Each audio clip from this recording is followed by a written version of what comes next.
Hey, I'm Marcus. And I'm Nick. We are Working Class Nerds. Cue the intro.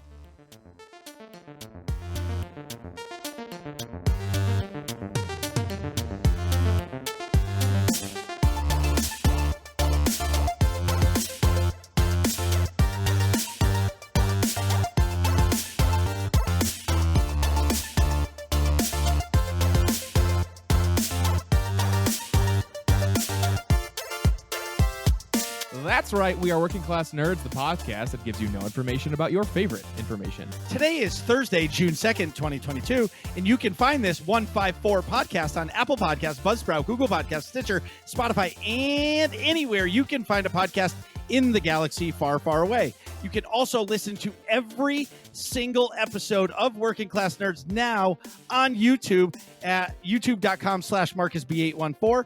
You can watch me terribly fail at video games Tuesdays, Saturdays, and Sundays at twitch.tv/MarcusB814. You can watch me play video games every single Monday night at twitch.tv/NickVern51. And you can find the both of us on Twitter. I am at MarcusB814. And I am at Nick Vern, that's NickVern. And in this week's episode, we're switching it up big time. We're doing a super duper special episode called The Podcasters Podcast. So we have both of the hosts from the Guardian Down podcast and both of the hosts from Bone Apple Tea.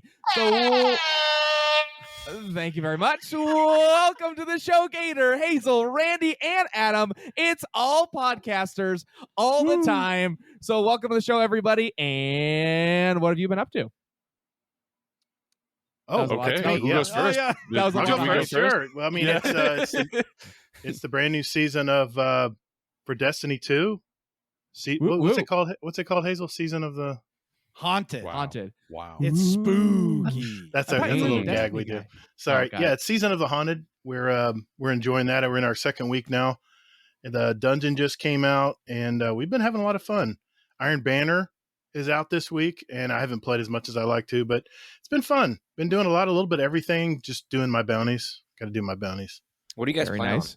It's a PC community here. I play on PS5 and PC. Hazel, you play on PS5. PC and Xbox Series X and PC.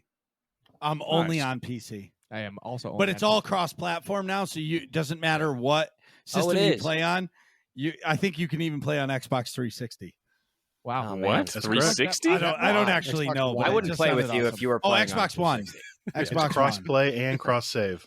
Yeah. Actually plays on a Sega. Yeah, it's crazy. Sega. ColecoVision, don't forget. Yeah, we have actually shit. Where is it? What are you looking for? You have a ColecoVision? Yeah, he brought it No with him way. just for this. Pulls it out. No of his way. backpack. No, was it last episode? I brought up my So my Game Boy Color. it also Dude, I have a plays Game Boy on Advance, Xbox actually. Game Pass with this thing called the Yes. Backbone. Oh, yeah, I have seen one of So those. you plug your phone in it and it plugs in like charges. Thing's awesome.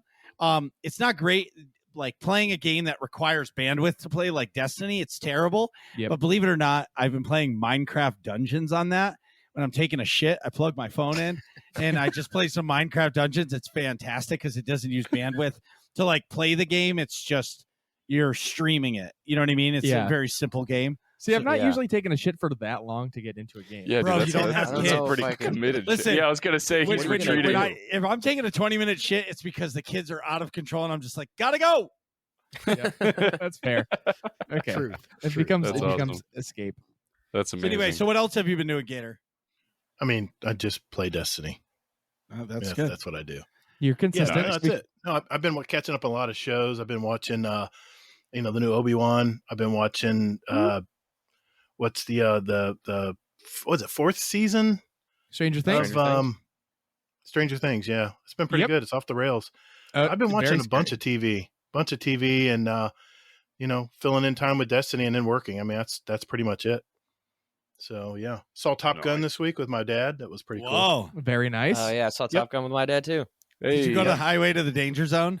We did. Absolutely. Very nostalgic movie. And what's funny is my dad brought me to that movie when I was a kid.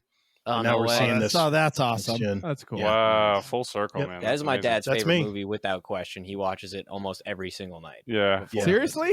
Yeah, Top Gun? and he Yeah, skips but- the part where Goose. Yeah, he every It's single time. Yeah, really he, good. The, great. It's the just flight classic, scenes dude. are all real. It's really good. so good.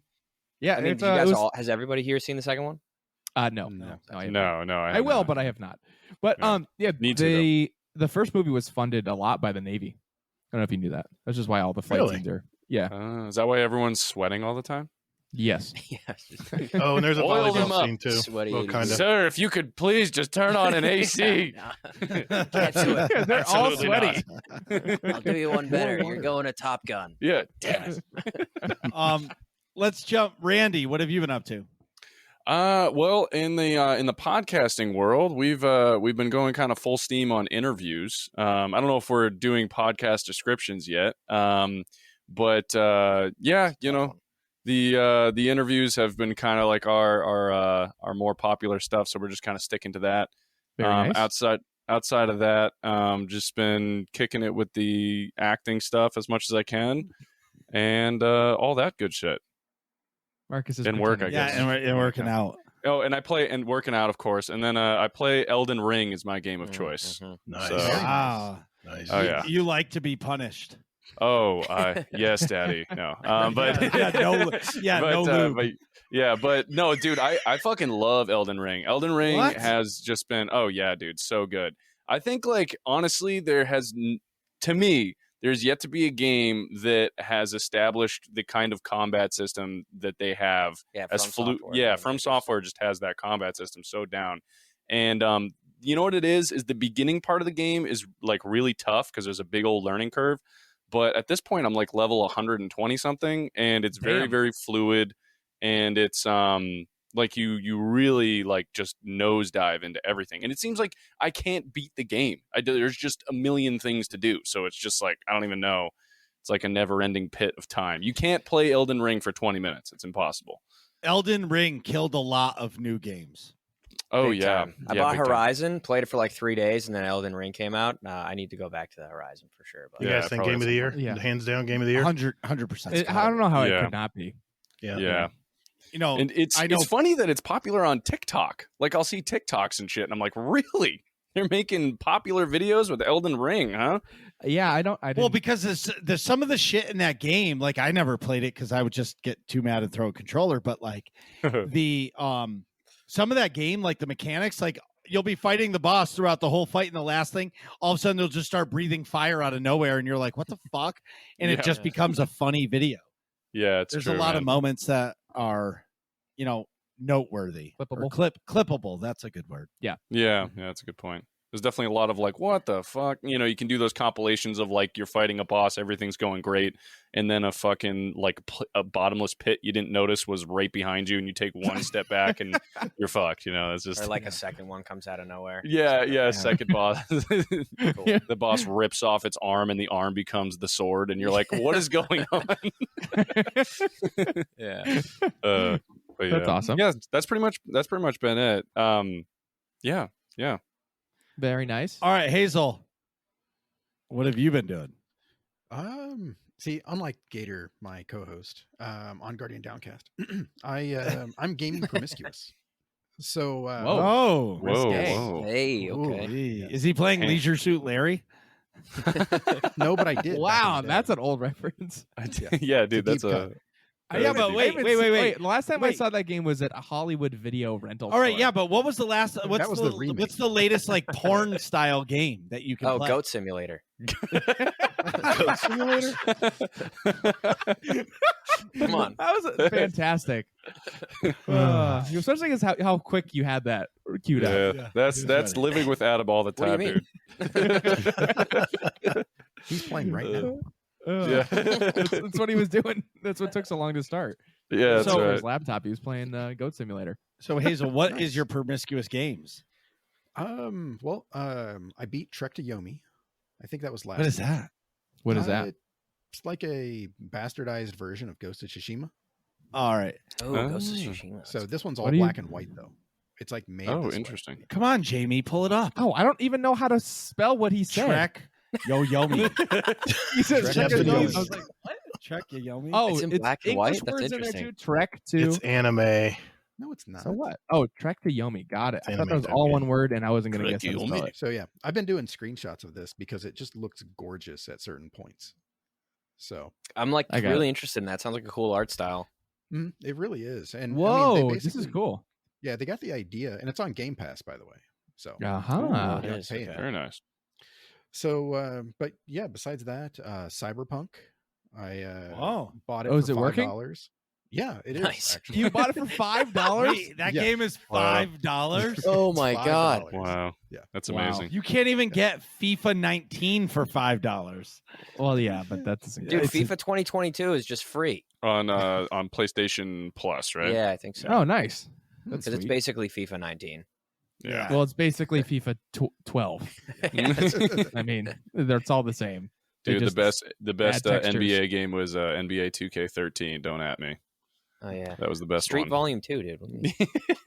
Street, NBA Street. I guess I'm fucking old because the best basketball game ever is NBA Jam. Wow. Ever.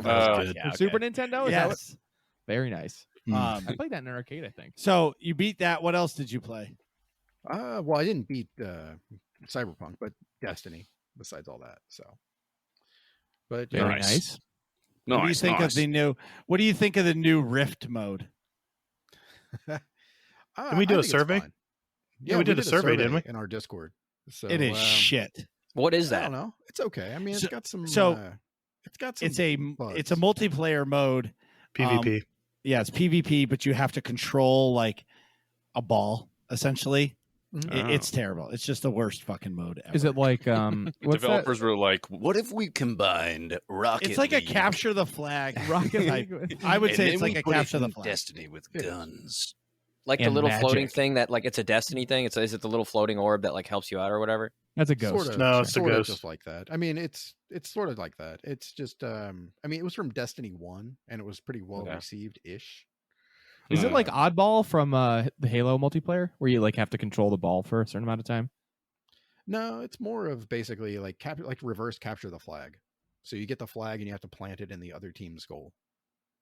Oh, okay. Okay. Oh, So interesting. I guess you were pretty close with the Rocket League thing. So, like, soccer. Yeah, it wasn't that bad. So like soccer. So like Kinda soccer. soccer. Nice. Except you can't pass Fair it, enough. which sucks. Football. Oh, okay. Oh, that's Yeah. interesting. No, I kind of like it. That's cool. Very nice. Very nice. So Adam, first time on the show. Thanks for coming. Hell And- yeah. And First time what caller, have long you been time up listener. to? What's going on? Oh, I've been my God. just living life, man. Working a lot. Working out. Cooking. I like to cook. Playing a lot of Elden Ring. Getting Mm. super frustrated. I'm kind of a sadist with video games. Like, I always have to make it as like hard as possible. So like yeah. it's always on like extra hard mode, and I always like whatever. You can equip stuff in that game that makes it so that you take more damage. But like it's good, you know, because like it's supposed to increase your damage output, and I like to Yeah. be like super high risk with it, which usually leads me to just being like incredibly frustrated. Yeah. It's great. But I remember. also- I remember. Hold up. I want to sidebar here. I remember when we first got Elden Ring. You find these God. things called golden seeds and sacred tears that like essentially upgrade your ability to heal yourself and stuff. And he had like a shit ton of this stuff. And I was like, Okay. dude, just go to the grace and like, you know, use it so that you actually can have what you found. He's like, nah, dude. And I'm like, gee, I'm like, no, dude, like you found Dude. it. Like the whole point is to find it and use it, I dude. just- Like, what are you doing? I just like collecting stuff, and like I started the game as a wretch, which is basically like no armor, like nothing. You're just naked. 6 and you have a hours club. he had a club, dude, and he was naked Dude, and for so 6 hours of that game. I literally spent the first like large chunk of the game just running around in a bunch of areas where like I had no business being, like just like high level areas, just picking up items that I couldn't even use yet, and just like running around clubbing people. Yeah, it was awesome. Yeah, it was really funny. Wow. But and it was just like it's kind of fun to just like dip in and like roll out, and you know what I mean, and like I'm just naked running around. Yeah, and it was definitely really funny to watch. That's Yeah. for sure. And so I've been playing a ton of that, but I don't know if any of you guys played the game Sekiro. It was kind of like the game before this. Yeah. But that's probably one of my favorite games like of all time. I thought it's like, I mean, it's the same mechanics as a From Software game. It's actually funny because a lot of the animations in Elden Ring, Yeah, they're very you similar. can tell are from Yeah. like from the game.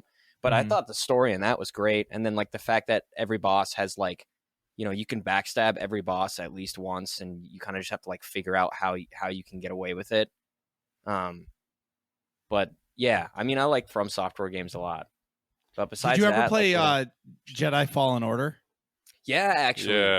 I Did had you play one. that on the hardest difficulty?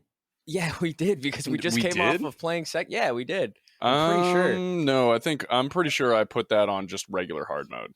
Oh, which wait, was pretty there, hard like, for a me. Yeah, that was I beat it on just whatever hard, just normal hard, because like I think in order to unlock the hardest level you have to actually beat it. you have Yeah. to beat it in hard. And after I beat it once, I was like, I'm good. What was that? I don't know what that was. What were you gonna say, Gator? I don't know if you. No, I said I'm not planning on extra hard mode. I got through the second world. On extra hard mode for no, on regular. I just want to play the story. I just want to see the story. Yeah, don't feel well, bad. Marcus puts stuff like that on actual easy mode. Oh, I didn't do easy. I did normal. Yeah. I did not. Normal is good. I feel like, normal is the right amount of like adjusted difficulty, and because like I don't want to feel like I'm super, super powerful. I do want to kind of work for my wins, at least a little bit. Not me. Yeah. Listen, if I'm not playing my, I'm gonna give you a quote. Like if I'm not playing my game, whatever that game may be, Destiny, Star Wars, whatever. Like, and I'm trying to play a game for a story. I'm putting it on easy because I want to enjoy it. I don't give a fuck if it's like I don't need a challenge. I'm only playing it for the story. Yep. Right. Like, and I that Star feel Wars like game has a it's decent cheating. one. So Right, and like I don't want to cheat and put and just go to YouTube and watch all the cutscenes. Like I want to play it so I can experience it. you're right. But Yeah. I'm okay with putting a game on easy because I don't want to I get frustrated enough at my main games. I don't want to get I don't want to be frustrated playing my side game. Yeah. Your side I see piece. what you're saying. Yeah, side piece. Yeah. Yeah, I totally get that. Also, the fact that they announced Jedi Survivor, Yes. I'm pretty psyched about that too, Oh, man. yeah. Who do you I'm think's the pumped guy about in the that. floating liquid? I feel like we have to have a discussion about this. Yeah. this is a good Full point. disclosure, I was in vacation mode and didn't watch Nick, the trailer yet. suck less. Wow. I will watch Nick, that at the break. suck less. Yeah, I don't definitely know want who it. it is. It's a female. It looks like a female to me. You think so? Really? Yeah. Please hold. Don't they show the for whole Nick's body? input. I thought Isn't he shirtless in the back? This pic? looks. Well, It dude, looks like. It looks 2022. like there's a long. It is substantially long 2022. hair. Hashtag free the nipple, Could but be, like yeah. But I guess this is a long time ago. yeah, in a galaxy, galaxy far, far away. Hey. So I think so. Speculation on our end was that it's that fucking guy from Ram Koda or something. yeah, I don't know Ram what his Koda from the Force Unleashed. Looks like a game. girl, dude. No, it's a guy. This is clearly a non-developed breast. That's a Yeah. pectoral, sir. You don't know. Hashtag no offense to all the A cups out there. name. Yeah. No. She's just maybe she's just No, flat. but like you know the difference. Like, Like there's something Right. More, it's way different being there's like pectoral tissue, Huh? and then there's There's breast tissue. tissue. as a female anatomy expert. I will That's say right. That's right. Oh my god. Yeah, dude, Nick's actually mad smart with it. So well, as a I trust virgin, I his- can tell you that As a that's virgin. definitely as a virgin. not a female. That's great. Oh, that's awesome. Well, I know But, that's not true. We were roommates, so I don't care. I can go first. You can go first. I have a lot of stuff to talk about, so you go first. Okay. Marcus, what have you been up to this week? I had an awesome weekend away with the family for Memorial Day, and so I rented a boat. It was a Okay. 20-foot pontoon boat. You don't strike me as a boat guy. Why? Because I'm fat. That's a good chunk of. Like, Sorry, had to. no, I'm not really a boat guy, but I wanted to do something fun with the kids. Why not? So we rented this boat and we cruised around this salt pond. And I'm thinking, like, me as a kid, like my uncles had a boat, we had a boat, and Yeah. like we would just jump off into the water. Well, little did I know, salt ponds are a breeding ground for jellyfish because the water's warm. It's shallow water, and there were fucking jellyfish everywhere, and they weren't small. They were like Portuguese man of war size with like big red eyes and big red tentacles. And I'm like, this fucking blows. You can't even swim in this place. Yeah, well, Oh, what the? Sucks. So you jumped in? Did you just get covered in jellyfish? Like, No, I did not jump in. So Oh, I ended up. hey, he let his kids jump in. They No, figured it out. no. So we parked over on the backside of the ocean because it attaches to the ocean. Yeah. And we walked across like where I drive my 4x4 truck to go to the beach. But like we went to the beach, hung out. The kids fucking loved it. They never been on a boat before, Yep. other than like a ferry. And it was really nice to be able to just have 3 days off in a row You know what I mean? Mhm. Because I work 6 days a week. So getting a 3-day weekend was fantastic. Yeah. But I will say this, by the end of the weekend, I was fucking pooped. Yeah, that's Like my story too. 3 days of my kids jumping all over me and destroying me. It fucking Yeah. whooped. Sounds relaxing. Yes. Yeah, it was. This is good birth control. Yeah, so yeah, seriously. a couple things. So what happened on vacation, I tried to play Destiny and do the new dungeon. Well, I started it. I clearly wasn't good enough, so I didn't get to clear it. I killed the first 2 bosses. So then I was like to my friends, my fire team, I was like, oh, we'll do it Saturday. And my piece of shit laptop, That you're currently GPU, reading yeah, the that I'm notes on right now. My GPU basically said, fuck you, Marcus. We're not playing games. I went from the last time I played Destiny on my laptop, I was getting like 120 frames a second. I had 2. Jesus. So I Oh, updated wow. everything. Playable. Everything was going fine. I loaded in the game. It was showing 120. I was like, great, it's going to work. As soon as I got into the game, 2 frames to 15 frames, it was just in my computer, my laptop, sounded like it was A jet plane? yeah, jet plane ready to fucking explode. And I'm like, fuck. Damn. So is that I why shut it your off. video's not working right now? That was my question. What video? That's what like, we're no, asking. no, yeah. Yeah, your video freezes very. Your audio is that's great. Nick's. For you. Yeah, That's- that's Nick's camera. That's Well, Nick's so that- bullshit fucking 100 meg internet. Like 200 meg, thank you very much. Yeah, it's his internet connection. It's usually not- just me, and usually we only record the audio, not the video. So Oh, sorry, guys. yeah, it with Zencaster it prioritizes the audio quality over the video quality. So it'll Oh, there as you the- are. You're as the- back. as the Yeah. as the Yay. bandwidth dips in and out or whatever, it'll cut the audio video quality. the bandwidth is Okay. so when they hear his voice, they make it clear, but when it's me, they want to just freeze it. yeah. So Yeah, they're like that's nobody right. wants to see his fucking animations. Anyway, so I'm on a hunt for a new laptop. I'm really torn because I found a laptop that has a 3090 in it, Okay. and I really want it, but I know it's a complete waste of fucking money because I only use a laptop to game maybe 15 times a year. Yeah. Plus, what does this Okay. have in it? Okay, A sounds ROI negative. 1660 Ti. Oh, there's your first mistake. Yeah, this thing's a piece of shit. Fuck this I thing. mean, it was a piece of shit when you bought it. Yes, it's fuck this thing. I'm not. I agree with you. So I'm on a new. Yeah, exactly. I'm on a new laptop hunt. They announced Spider-Man for the PC. Yep. I think Sony needs to wake up and realize like they're not hurting their sales if they put their games on PC on day one. Like people I don't will really buy the understand. fucking game day one and Yeah. have it go on PlayStation as well, and they'll still make money. I don't understand it anymore in 2022 why you can't just release your games On PC. on They must PC. just be trying to sell consoles. Yeah. But they lose money on the consoles. Like it's Yeah. not like there's a huge profit margin on the consoles. Right. Yeah. Well, yeah, I because don't you kind get of it have to either. like actually have them in stock in order to sell them and make money. on Right. them. Yeah, that's a good point too. So somebody I know that's in the industry said it's a hoax. There are more PlayStation 5s than they know what to do with. They're purposely doing this to create a lifespan of the console that'll last longer and create more demand.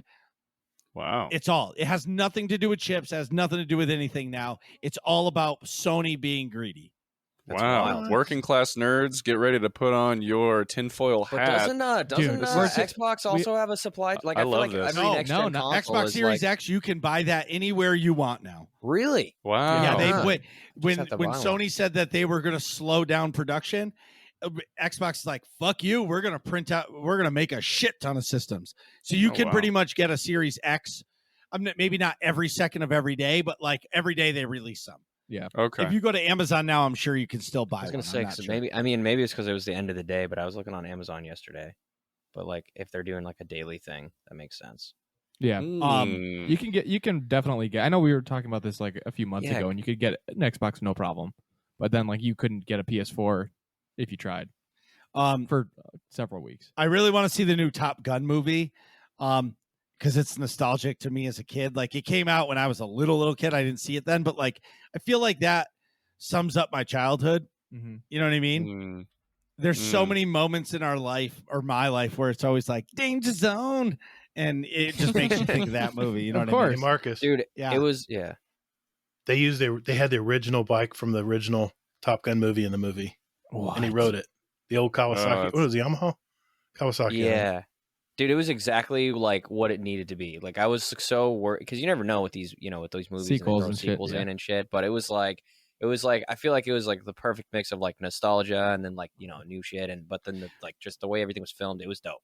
Like you can say what you want about Tom Cruise and the crazy Scientology stuff, like that's whatever, right? But Tom Cruise might be the last real actor we actually have. Like action actor, you mean? Like just pure actor. Like that dude does all of his own stunts, everything himself. Yeah, Oh, it's and for that acting. dude He's a hasn't pilot. He's literally a pilot. And that dude hasn't aged at all. He still looks better than I did when I was 13, and he's like 70. Right. You guys know he created a simulator program just so all the actors could learn how to fly in an F-17 or whatever it was. Really? Yeah, they did a Created his own program. bunch of stuff. Training They did a already. bunch of stuff. They did like underwater training. They did like Because they had the Polo G's. He said everybody was basically like, yeah, we were throwing up like all the time. Yeah, there's like this quote. There's a quote from like one of the main guys. I forget his name, but he said like what Tom Cruise does for fun is what is other people's hell, essentially. Yeah. And I can only imagine. You guys saw the movie? I have not yet. Adam I has. saw it, yeah. Did you Adam get has. the message from Tom Cruise at the beginning too? Yeah, where it was like, I thought thanks that was for cool. Yeah, Yeah. it was definitely appreciated. I don't know, it kind of got me excited to see the movie because I was like, oh It hell yeah, did. this is like a Hey big thing. guys. It was pretty long too. It was like over 2 hours, right? I think it was over 2 hours. Yeah, it was good 2 Okay. hours. Yeah. Yeah, Sweet. that's nice. I definitely gotta go see it. Yeah, me too. Been watching Obi-Wan. It's good. Mhm. I like the nostalgia. I wouldn't say it's great yet. Yeah. It's just not Dude, perfect. so It's can just we not talk perfect. about like Wait. It is perfect. Like the moments in that show are perfect. Mm. But like the show as a whole it's still like not great. Well, there's just Yeah. moments that take you Dude, out of it, yeah. dude. There's Like- like the 10-year-old the chase. chase scene, dude, in the woods. That's Oh gotta my go. God. Someone should have saw that. No showrunner was like, "Yep, this can happen. This is a Yeah. thing." And then We're and then chasing the a toddler around. yeah, and then the other. I'm assuming everyone's all caught up, right? Yeah, hold on, Um, before we go into too many spoilers. Yeah. I So haven't if- watched it, but I don't Spoilers! care. okay, so he doesn't care. Okay, so there's this part at the end of the third episode where like Darth Vader, he drags Obi-Wan through the fire. Dude, And Thank you. That's cool. I don't mind. All that's pretty cool. But Fucking then hated all of that. a sudden, then they like shoot a fire, and the fire's 3 inches higher, and he's like, fuck it. Well, damn it. can't cross this Yeah. anymore. "Yeah." Yeah. Now, Never mind like, me being able to like force jump over buildings. Wait a minute. yeah. He's fucking toying with him. He's Yeah, that was gonna be allowing the him thing, to and- leave yeah. because he's going to come and make him suffer. He's going to let him go off and think he's safe, and Obi-Wan is going to be scared, burnt, and pit. Like, what the fuck is happening? Like, Yeah, it's that was my- all a fear technique. Like, but it's- I need a line to tell me that or something. It's not that Yeah, clear. like some sort of I Something agree be with you, like, Nick. "Obi-Wan, Like one I'll line. See you soon. Like, It's like, Yeah. you'll Obi-Wan. continue to suffer or something. Like I'll be Yeah, back. like, Like, come I'll- on, dude. I'll You enjoy don't that. fucking need that. I'll Oh, enjoy well, feeding I off your feel like- fear or something. I don't know. I felt like they were leaving. They were like there was too much of like us filling in the blanks. Like it was too like what the fuck, because I saw that too and I was like, right. really? Yeah. The fire is like a little bit larger. Yeah. And like, also, you got- like, you got there's a 40 just soldiers. walk, and also walk like 10 feet to the right and just walk That's what I around mean, it. walk around it. Yeah. Walk around it. It wasn't even like, and then the slow ass robot picks him up, and they're like, "Shit, man, Yeah. they got Well, him. he's gone. Yeah. We just turned the whole galaxy upside down. I've been killing people left and right for this guy, and you know what? Fuck it. Like, Yeah, but I think I do Can't deal agree with with fire. I do agree with Marcus here, is that like I think it is supposed to be like a, go ahead, go back, train up. I want to fight you at your best, and also like fear tactic a bit. I did love Yeah. the fact that like because the whole thing where he finds out that he's still alive, because you kind of just assume that, I don't know, it cuts to the fourth one, right? And it's like, oh yeah, he knows he's Darth Vader. But Right. I kind of forgot that like he thinks that he killed him. And then, Right. there's that whole thing where he like finds out. Like I thought that was really cool that Yeah, they me threw that too. in there, because that was like major fan service. I don't know, at least for me. Right. It's like, oh yeah, shit, that's right. Yeah, and also then he Ian didn't know. McGregor continues to kill it. as Yeah. always. Oh, yeah. He keeps me going through every moment that I'm like about. I'm still loving it. Agreed. How much I did- money I do like you the- think Oh, go ahead. how much money do you think he got paid to play Obi-Wan again? Oh, A let's lot. check it. Let's check it. That's a Disney's fact. got the we can money. we can stat check that one. Really? That's public knowledge. Yeah, you can check Sure that. it is. Dude, the Oh. one thing yeah. about Kid Leia too is like when some of like the first lines when she first started talking, she was like, somebody would say something to her and she'd be like, "Yeah, you probably feel that way because you were abused as a child, and so that created a dependent." I'm like, dude, how fucking old is this kid? Just yeah. psychologically so analyzing. it, That's So, yeah, but- explained, but it's not explained in the show. Well, right? yeah. So if you read all the books, so from a kid, she was always a sassy, smart kid that like was super witty. So she's like playing the character perfectly. her force ability is that like she can read people, is like Okay, people's see? intentions and emotions and stuff. That's her her shtick. But like Okay, I that's like- not see, that explained in makes the sense. show. But that yeah, was the that's one every- I was like, yeah. Sorry. That's why Obi-Wan is like, "How old are you?" And you're like, 10. Yeah, Well, you don't so- sound like you're 10. That's when he said that playing line, into I was that. like, okay, thank you. Somebody is acknowledging the fact that like this is ridiculous because she was saying all of these things. I'm like, dude, I'm 27 and I couldn't string that sentence together. Okay, like exactly. But either way, the show's, I think it's good, not great. I think I would say your assessment. I am not gonna complain No, because you know why? It could be Halo. It's like everybody has always wanted Obi-Wan nice. Kenobi. Everybody has wanted Hayden to come back or Darth Vader. Like we're getting Yep. real Star Wars right now. Yep. I am not complaining. No, And by the Definitely. end of this show, it's going to be great. I hope so. Yeah, 100%. Because everything it'll all tie into Episode 4 later or Rogue One or something like that. Yeah. And it's going to be good.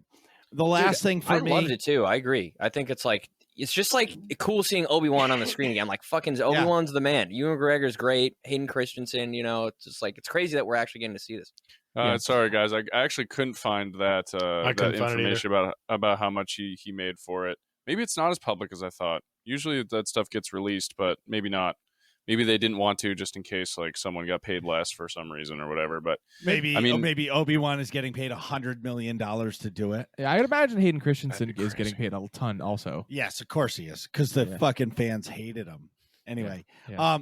last thing is, so everybody who's been watching the stream, thank you so much. You guys are fucking awesome, and I'm gonna start doing some more solo stuff to become a better player in Destiny because I feel like I'm a crutch, but I don't know if that's because of the new season and I'm not built right. Are you using the solar abilities? Yes, but like I was getting demolished in this new dungeon, and like it was, I don't want to say it was ego breaking, but it was like it just broke me. Like literally, we out of our fire team, one person was dying way more than me. They were a warlock, and like, but I was surviving some. But like as soon as I jumped off a platform in the final boss, and there were so many ads, I was just getting annihilated. Like. Yeah. And at one point, you guys all know this. A game, even if you're frustrated with a game, at what point does it go from being frustrated to like you're not having fun anymore? You know what I'm saying? Like, I'll Yeah. give an example. You're going into Elden Ring That's all I knowing can that think you're about. going to be, yeah, but when you play Elden Ring, you're going to be naked with a club for 6 hours. And you're gonna die, right? Yeah. You're gonna die, and it's gonna suck. But that's the purpose of the game. Like Yeah. everything that I've ever played in Destiny has been hard, but it's never been so hard that like I was beyond frustrated. You know what I mean? Even when I did a Grandmaster Nightfall, we didn't clear it. I was still having fun because I still knew that I could win. This dungeon was not fun at all. Like that final boss fight, there was nothing fun about it. was And just like I've been instant death. waiting to have this conversation about it because Hazel is here. Yeah. And because on Hazel's podcast, he's always like, this game is too fucking easy. It needs to be harder. We need a harder game. We need a harder game. It needs to be like Grandmaster, needs to be the starting point of difficulty. But I'm going to say that's bullshit because guys like me who aren't as good as you or somebody else, it like that dungeon, I don't know about you guys, but that fucking dungeon was hard as fuck. for me. And like, if you tell me, Marcus, we breezed through it, it was fucking simple, then maybe I just need to suck less. Well, you definitely need to suck less. And now I need As to they take say a in the breath. gaming community, get good, right? Yeah, get I'm, good. I'm in a It's like few Smash of Bros thing. I'm in a few like Elden Ring like Facebook groups, and that's pretty much like someone will complain about a boss, and it's just like get good, like not even spelling it out, just like GIT, yeah, GUD, yeah. I'll let Gator start with his reply. I'm excited. Well, for this. okay. Yeah. I soloed it to the first boss, and just because I wanted to check it out the day of. Yeah. And you have to really crutch on your abilities when you go in this dungeon. I like Void 3.0. I think Solar 3.0 sucks. Sorry, I don't like That's it. fine. Yeah. I've been a Void Lock Warlock for a long time, and I know those. I've honed my craft when it comes to abilities and using the supers and grenades in the right way. And the thing about the Void 3.0 is Devour. It keeps you alive all the time. You kill anything with a grenade, you're alive. So you can That's have true. a ton of ads in those rooms, but if you're melting stuff with grenades and you're shooting stuff, you're always alive. You have rifts that keep you alive.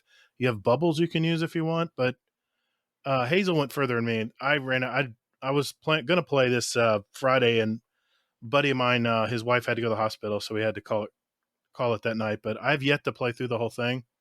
But I know Hazel has. He's gotten a completion. Yeah. I've got But two I will tell you, completions. I've heard there's a lot of ads in the last room, and that's what everybody's getting hung up on. But there's ways you can get around it.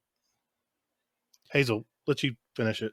Yeah. So, I went in first time through, made it to the first boss, and did some damage to him, and then I got wiped off the face of the planet. Then I went in again. I did an LFG. So, I mean, Let's just fucking go. pretty much. Exactly. Yeah. And so three of us had no idea what we were walking in. Well, I knew what I was walking into up to the first part. And then after that, I mean, we made it to the final boss in maybe about an hour and a half. And then about Okay. 4 hours later, we beat it. Sure. Oh my god. 4 So- hours. Right. Yes. So you agree with me. For one fight or to respawn? just at the final boss. Just the Hey, final but you know boss. what? It's not hard enough, though. It's not hard enough. No, it's not. The world actually. burn. It's not actually. Now, here's the thing. Okay. Wow. So how Gator said he crutches on Void and Devour, that perk. Yeah. So in Solar, there's something called Restoration, which is basically Devour on crack, where basically your health regenerates consistently no matter what. You stub your toe, you get health regen right away. Huh. And it's just consistent for about 7 seconds. And you can get 2 stacks of that, which makes it like 12 seconds.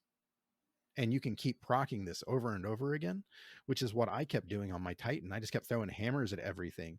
I had restoration through the entire thing, and I think I had the fewest deaths the entire time. We'll need to test that theory. Well, yeah. So that is continuing my thought on how I'm pretty much going to be streaming a lot of solo stuff and doing new harder content solo, like the legendary lost sectors and stuff, because I'm terrible at the game. But like to learn how to play the class better, because I was not having fun in that dungeon at the end. Yeah. Like the second boss, I think we played it for like 2 or 3 hours and we cleared it. But it was, or maybe it was the first boss. I can't remember, but maybe it was the first boss that took us a couple hours to clear.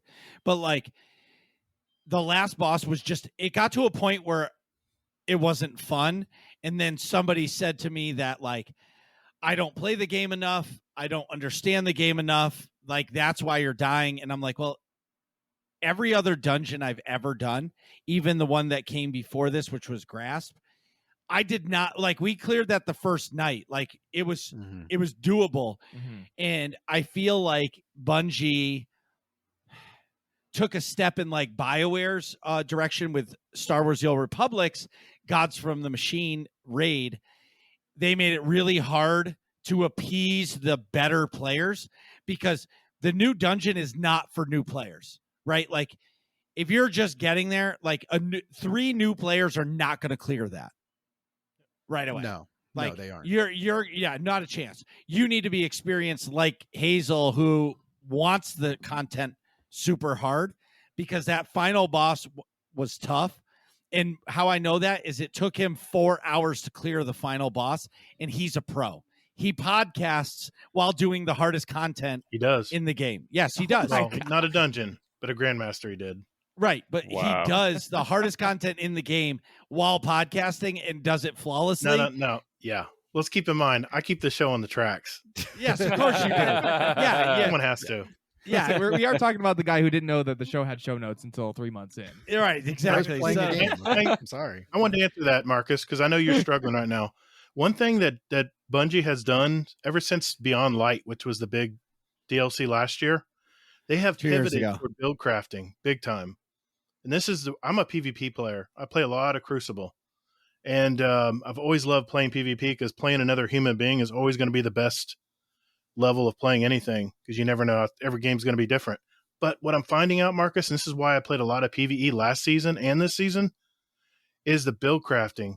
Once you learn how all these fragments and aspects and fragments are so catalytic and they work together, you are going to be amazed at how easy stuff gets for you. So if you have not done that and researched all the aspects and fragments and all the different builds, there's probably 5 or 6 different builds in Void, and there's probably what, Hazel, 8 builds for Solar right now. Just go to YouTube. No, there's not even. I mean, Solar. I mean, okay, so there's a guy, YouTuber. His name is Mactix, and he basically said he's not going to do any videos when it comes to Solar because he doesn't like Solar, because it's not about builds. It's basically, it's all one build and then just tweaking it a little bit here and there, but it's all just one build, and it all revolves around restoration and not dying. And he's like, he's like, I'm going to be more towards Void and Arc because that's just what they're going, what's probably going to happen with Arc. I have I'm trying to find this. I have a solo build. I have a build for solo PvE and Void. I have a harder content build for PvE Void. I've got a solar build for PvE just general. I've got a solar build for PvP and a Void build for PvP. I have 5 different builds in Destiny Item Manager right now, which is kind of like an online support. Where you can switch out and put stuff together really quick. It's a godsend for Destiny players. If you don't know about Destiny Item Manager, you need to check that out. It is the best. You can get it as a Chrome extension. In fact, I've got it pulled up right now. It's really like nice. Dim? Are you talking about Dim? Yeah, Dim. Yeah. Yep. So this is I'm just going into this for all of you, right? I find that, like, as much as I love the game, it's really hard for me to have the extra time to be able to invest in learning all this stuff. And I know you have to, but, like, let's say, I don't know about you guys, like, I have 3 dedicated nights a week for gaming because I stream those 3 nights. Yeah. Then I podcast 1 night. So that's 4 nights a week that's dedicated to gaming and podcasting. Yeah. Everything else is just a bonus, right? Yep. I don't have the time to really learn all this stuff, or I feel like it'll take away from my time. You know what I mean?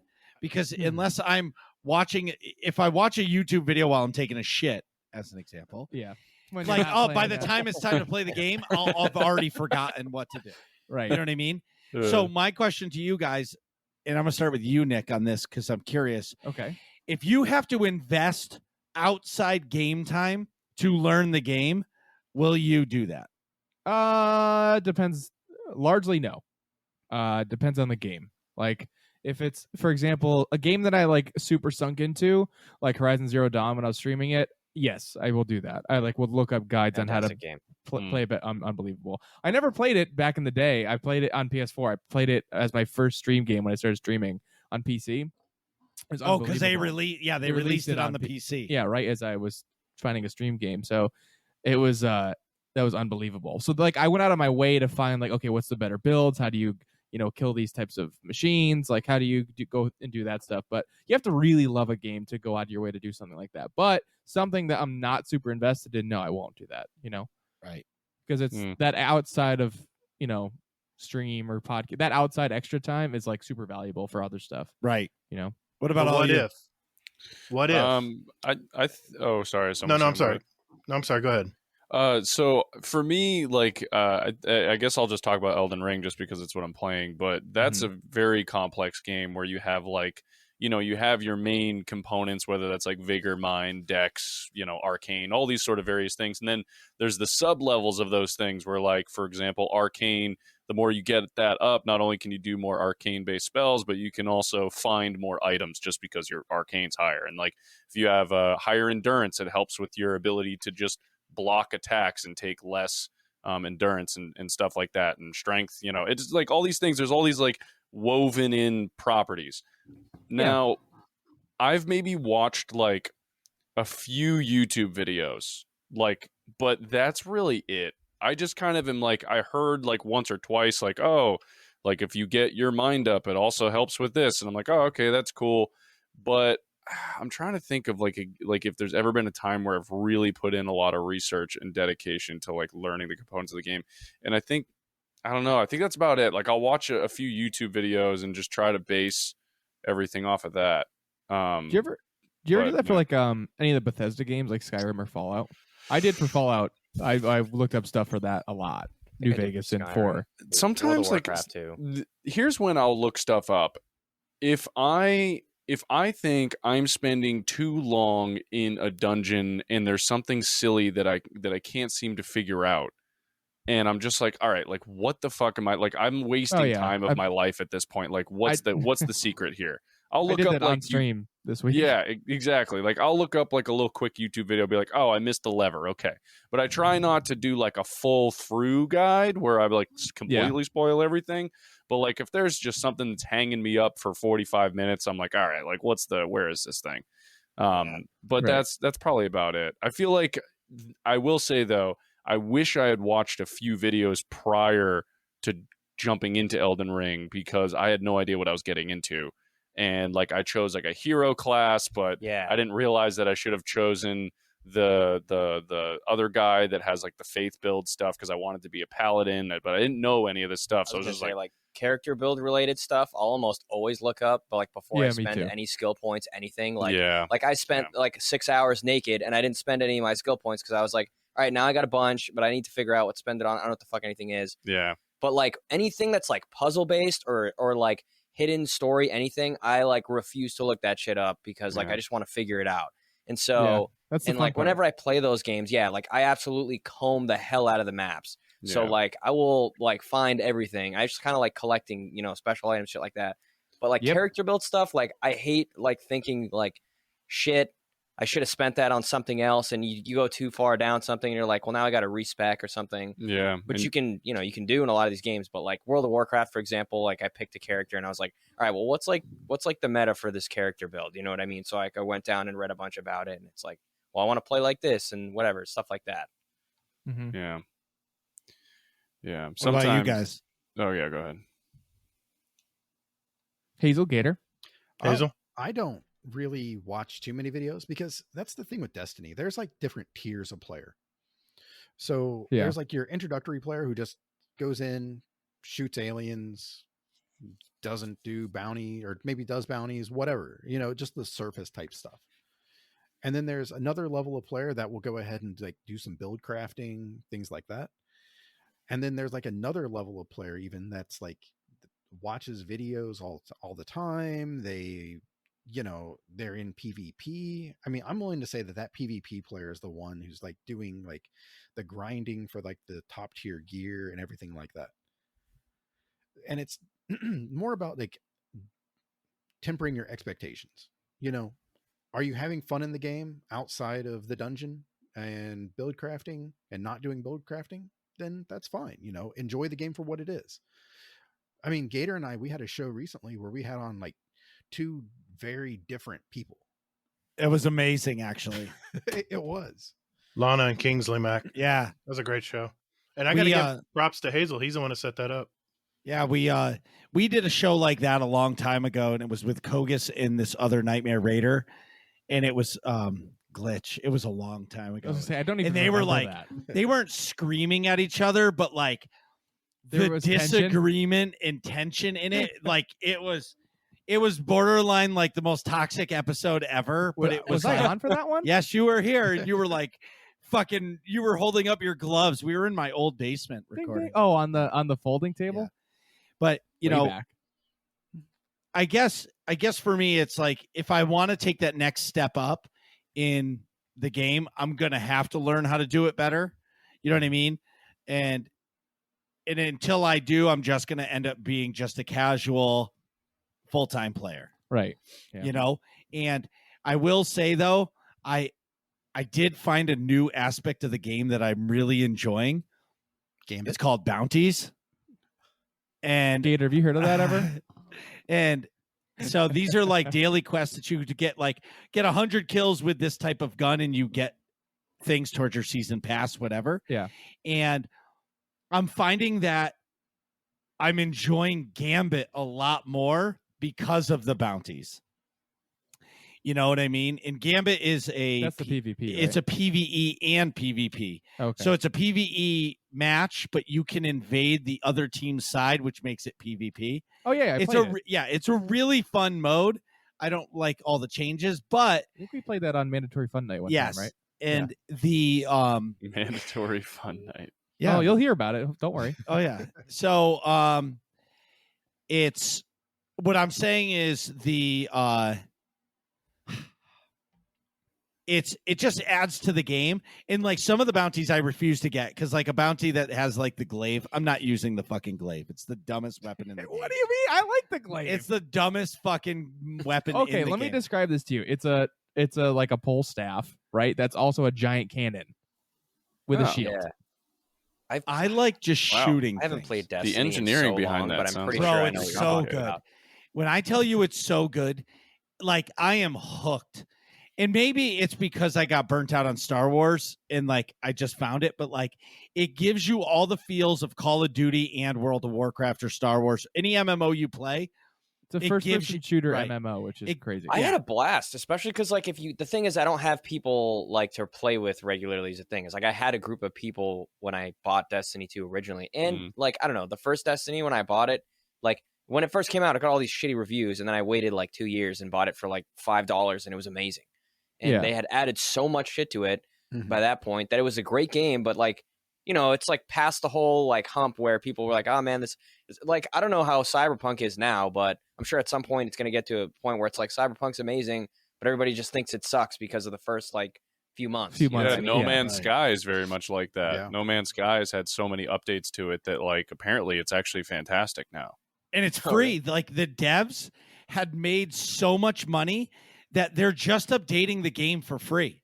Mhm. Oh, Because wow. every time they do an update, they're selling more copies. Wow. The game is incredible, and they have yet to charge more for a DLC. Wow. Do you think Starfield is essentially Bethesda's stab at trying to be No Man's Sky? Like, do you think that's kind of what they're going to go for when you go to turn No. that game on? So what do you think Starfield's going to be? Also, we should be S- getting something June 12th, right? Because that's the Bethesda Xbox Yeah. showcase. Yes. So hopefully some Um, gameplay there. There better be. The hell. Yeah. Sony Play's coming out soon too. Oh yeah, that's right. The Another God of War what I teaser. would say is what did they say? They said Starlink is Skyrim in the sky, in space. Right. So do you think that'll be multiplanetary or just one giant planet? Oh no, it's going to be Uh, multi-planetary. it's You're going to be probably- getting on a ship and going from planet to planet. Right. It's So got to be at least like what was that game? From The Outer Worlds? The Outer Worlds. Yeah. Yeah. It's Mm, probably That's what I gonna was be at gonna least say. something That's like what I'm that. thinking it's going to be too. okay. But here's the let's get tinfoil hattie. I love it. Do you guys we think never do that here. I don't know. do you what you're guys think talking about. Starlink is going to be exclusive to Xbox and PC? Oh, Starfield? You must so Starfield? Starfield, yeah. that's what I meant. So Starlink, Starlink is is- in your, isn't Star- that yeah, thing in your Starlink. car? Yeah, Yeah. Starlink. That's on Oh Star. wait, that's on Star. No, Oh my Starlink. God.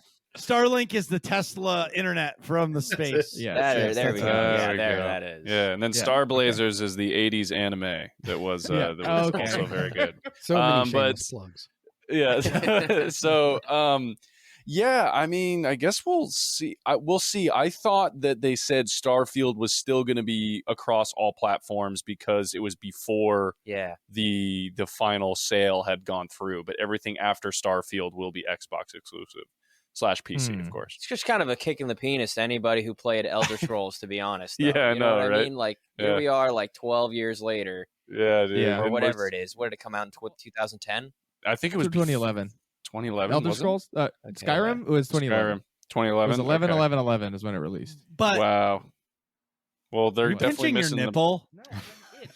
Are you like Yeah. Fat. My nipple's over here. For Nick's all the hand is in listeners his out there, fucking Nick shirt. is Yeah. denying Button it, it up, but Nick. it's Button it true. up. Yeah, Nick's got his Hawaiian shirt buttoned down to his belly button, and his fucking hand is in his shirt like Napoleon, and he's just rubbing on his nipple. Just for the Yeah. record, there's Yeah, your that's- play-by-play. Like, what the fuck? Somebody's All right, so excited I- for wait. Starfield. Quick. Yeah. I am Oh, excited fuck. for Starfield. You know what I thought about? I was just saying Starfield. how much I love this fucking game. No, he's not that excited, Randy. He's only rubbing one, not two. Yeah. Oh, yeah. Sorry. I'll get there. Yeah. For the record, I wore the Hawaiian shirt because I was gonna wear Nick Vern 51 merch, but when I pulled it out of the dryer, the shirt was super wrinkly. So like, you know what? Fuck it, I'll just wear what I wear on stream. So Oh, okay. There you go. usually, So he's wearing a Hawaiian shirt just so he can rub his nipples. Just FYI. Nice. yeah, usually on Deep stream I have cat Hawaiian sunglasses on shirt. too. He's got that. He's got the whole like dad vibe going on right now, like dad Yep. vibe on vacation. He's asking where the Exactly. tortillas are. I live vicariously through Nick. I hear all of it about his party and club jaunts. I can't do that anymore. Yes. Well, Marcus hypes me up quite a lot. But what was I going Wait, Nick, are you in a relationship? Are you in a relationship Nope. right now? Oh, you're Super single. not. Yeah, Single. He's That is It's- that is it's- a long story for after the podcast is done. Got it. Yeah, so, Got it. um, Yeah, that's all right. yeah. So it's Slorfest USA over here. Yep. Got him Um, going.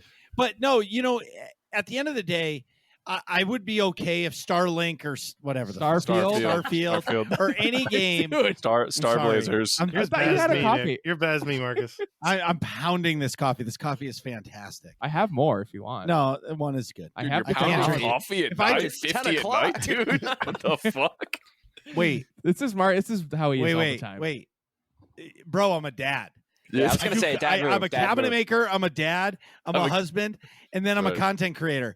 Like, I don't go to bed until like midnight every night. I Mm. need the coffee. If I'm not drinking the coffee, I'm toast. Yeah, You know what I Marcus, mean? Modern day Jesus Christ, the cabinet maker. Yeah, dude. Like, people Love tell it. me all the time I'm an alien. But anyway, the What were we talking about? We were Video talking about games or something? Starfield for a You're second. saying like you wouldn't yeah. mind if or something about the What the exclusives, the fact that Starfield's how did gonna that be just That's weird. that was he's weird. back. No. Yeah, that was weird. And Gator's back. Gator's video just blooped. Yeah. It was a Yeah, the you blip. just switched place with Randy on It my was a screen blip. here too. Yeah, that was a little weird. 5 years have gone by. Yeah. See the beard? Yeah. But no, the Guys, bet on the no, what I'm Celtics. saying is I'm okay with exclusivity games. I'm just concerned that these big companies are buying everything. So Yeah. pretty soon, everything is just going to be one company or two. Yeah. It You know just what I felt mean? kind of like, Xbox was running in being like, 70 times the size, like, value wise than Sony, and was just like, you know what? Fuck it. Why are we even going to keep trying? We're losing the exclusive, the content, the exclusives battle here. Let's just buy up the studios. And it's Yeah, like, man, I hope they don't right. get watered down, Yeah. Well, Hopefully There's not. two sides to that, right? Like you can do like when they bought Blizzard Activision, it's like, okay, they They could don't own that yet. well not yet. But my thoughts when that was being talked about was that okay, they're gonna obviously there's like culture problems in the office there. I was They gonna have say, all wasn't the, that like a train wreck and they bought that thing? I was like, really? yeah. So they could fix that with their other corporate policies. But B, like you can take care of some of the other like crappy business policies that like Activision games have, like microtransactions and things like that. Ugh. But also, like, if you guys are playing on PC, I mean, isn't every Xbox game just like a Microsoft thing? So you get to play it on your PC Yes. anyway, so it Yeah. doesn't even Yep, matter. day one. Yeah. Yep, Okay. it doesn't Yeah. matter to us. It's really just about them having something to say that's like, because, like, dude, you look at the lineup for Sony, it's like God of War, friggin' Ratchet and Clank, friggin' Spider-Man. like Yeah, Spider-Man, Horizon, and then like Horizon. Xbox, you're like Halo. Yeah, but here's where Xbox dot. wins. Xbox Game Pass is the way of the future. Yeah, but PlayStation Plus is pretty dope too. Oh, yeah, I but guess Sea of Thieves PlayStation is the other Plus. one. Yeah, but like what I'm saying is here's the thing: is Xbox Game Pass is releasing every game on Game Pass on day one. Yeah, that is a pretty bold. If it's move. an Xbox Studio game. Yeah. So Yeah. if you're paying $15 a month for their Ultimate, you get every brand new game the day it comes out. You download it on Yeah. your hard drive. When you stop paying the $15 a month, you lose the game, but you get a brand new game whenever you want it, and you download as many of the games as you want. Yeah, that's nice. Sony comes out with their thing, and it's tiered, and you can't even get their brand new games on day one via their Game Pass. Yeah. It's Yeah. because, Lack of faith. and we watched a video. Remember that video? And the guy's like, look it, Sony cannot compete with Xbox. Sony needs people to buy copies of their $60 or $70 game in order to continue to make these games. So they can't put God of War 2 or 3 or 4, whatever it is, on the Game Pass, the Yeah. Sony Game Pass, because they need the revenue in order to be able to make it. Microsoft Mm. makes so much money off just Windows that I was it gonna pays say, for like, the they Game just Pass. have money. Yeah, Like, yeah, there's they so just- much more they money, sh- deeper pockets, and like, and then it's like, but here's the thing though, is like, it just started, so it's like, are they just paying the game studios out of their pocket and like eating some cost somewhere with that? Because my must be. assumption was that the games are so expensive because Sony has these like tiny ass game studios that are great at cranking out games, and they have to spend a shitload of money nowadays to make these games because they're all massive. The expectations are huge. I don't mind paying $70 for a game that I'm going to play the shit out of. Like, Right. when I think of Game Pass, not the ones that are like the actual games you want to play, and everybody's like, oh, I got 500 games. I'm like, I wouldn't play any of those because I don't have a ton of time to play video games. I want to play the ones that are the heavy hitters. Right. Like, That I for want. example, Elden Ring, I've been playing for like 3 months now, and I haven't Yeah. played a single other game. I know. It's I been bought like kinda crazy. Hollow Knight and played it once on the weekend, but like, Yeah, before that, I was playing the new Pokemon game, that Legends Arceus or whatever, which was Yeah, pretty yeah. sick, actually. Definitely not could bad have. actually. Yeah. Definitely could have upped the graphics a bit. They Yeah. definitely shortchanged the graphics a ton. But I will say, and I know this is a complete side tangent for what we're talking about, but I will say that game is exactly how you always wanted Pokemon to be played. Like, you're live running around, you can throw multiple balls at multiple Pokemon, you can throw your Pokemon, have it capture something out of a tree, fucking go over here, jump on your thing, ride across the land. Like, it's so open and free, and even in battle, you can still walk around and watch the battle from all angles. And it's just like, anyways, I really hope they make more additions Yeah, to it the just looks like a Arceus. Minecraft mod. Yeah, they need to make so Pokemon Legends, I think, is going to continue, and they'll just keep making Legends series games, but hopefully with better graphics, because it's pretty bad. But anyway, Yeah. but But that was yeah. Adam, your point about, the collective point about Microsoft having funding from somewhere else. That's kind of what I was trying to say with like, hey, this is this big parent company that they don't have to rely on just their games for income. So it can like let the games be better content. You can take risks with your content if like making something that's artistically cool that might not sell to like millions and billions and millions of dollars, which Mhm. means it's like a better playing game. If that It makes just sense. reminds me of like, in a way, like Amazon could technically like slowly bleed out any company they wanted by just Yeah. eating costs for a couple years until the other guy runs out of money, and then, hey, look at that, now we're the only people that sell protein powder or some shit. Yeah. So it's like, that's a good I point. just hope it doesn't like turn into one of those things. Yeah. Yeah. that's Also, definitely I own a PlayStation, and I would like there to continue to be games. yeah. Yeah, exactly. That's a Also- big fear, you know.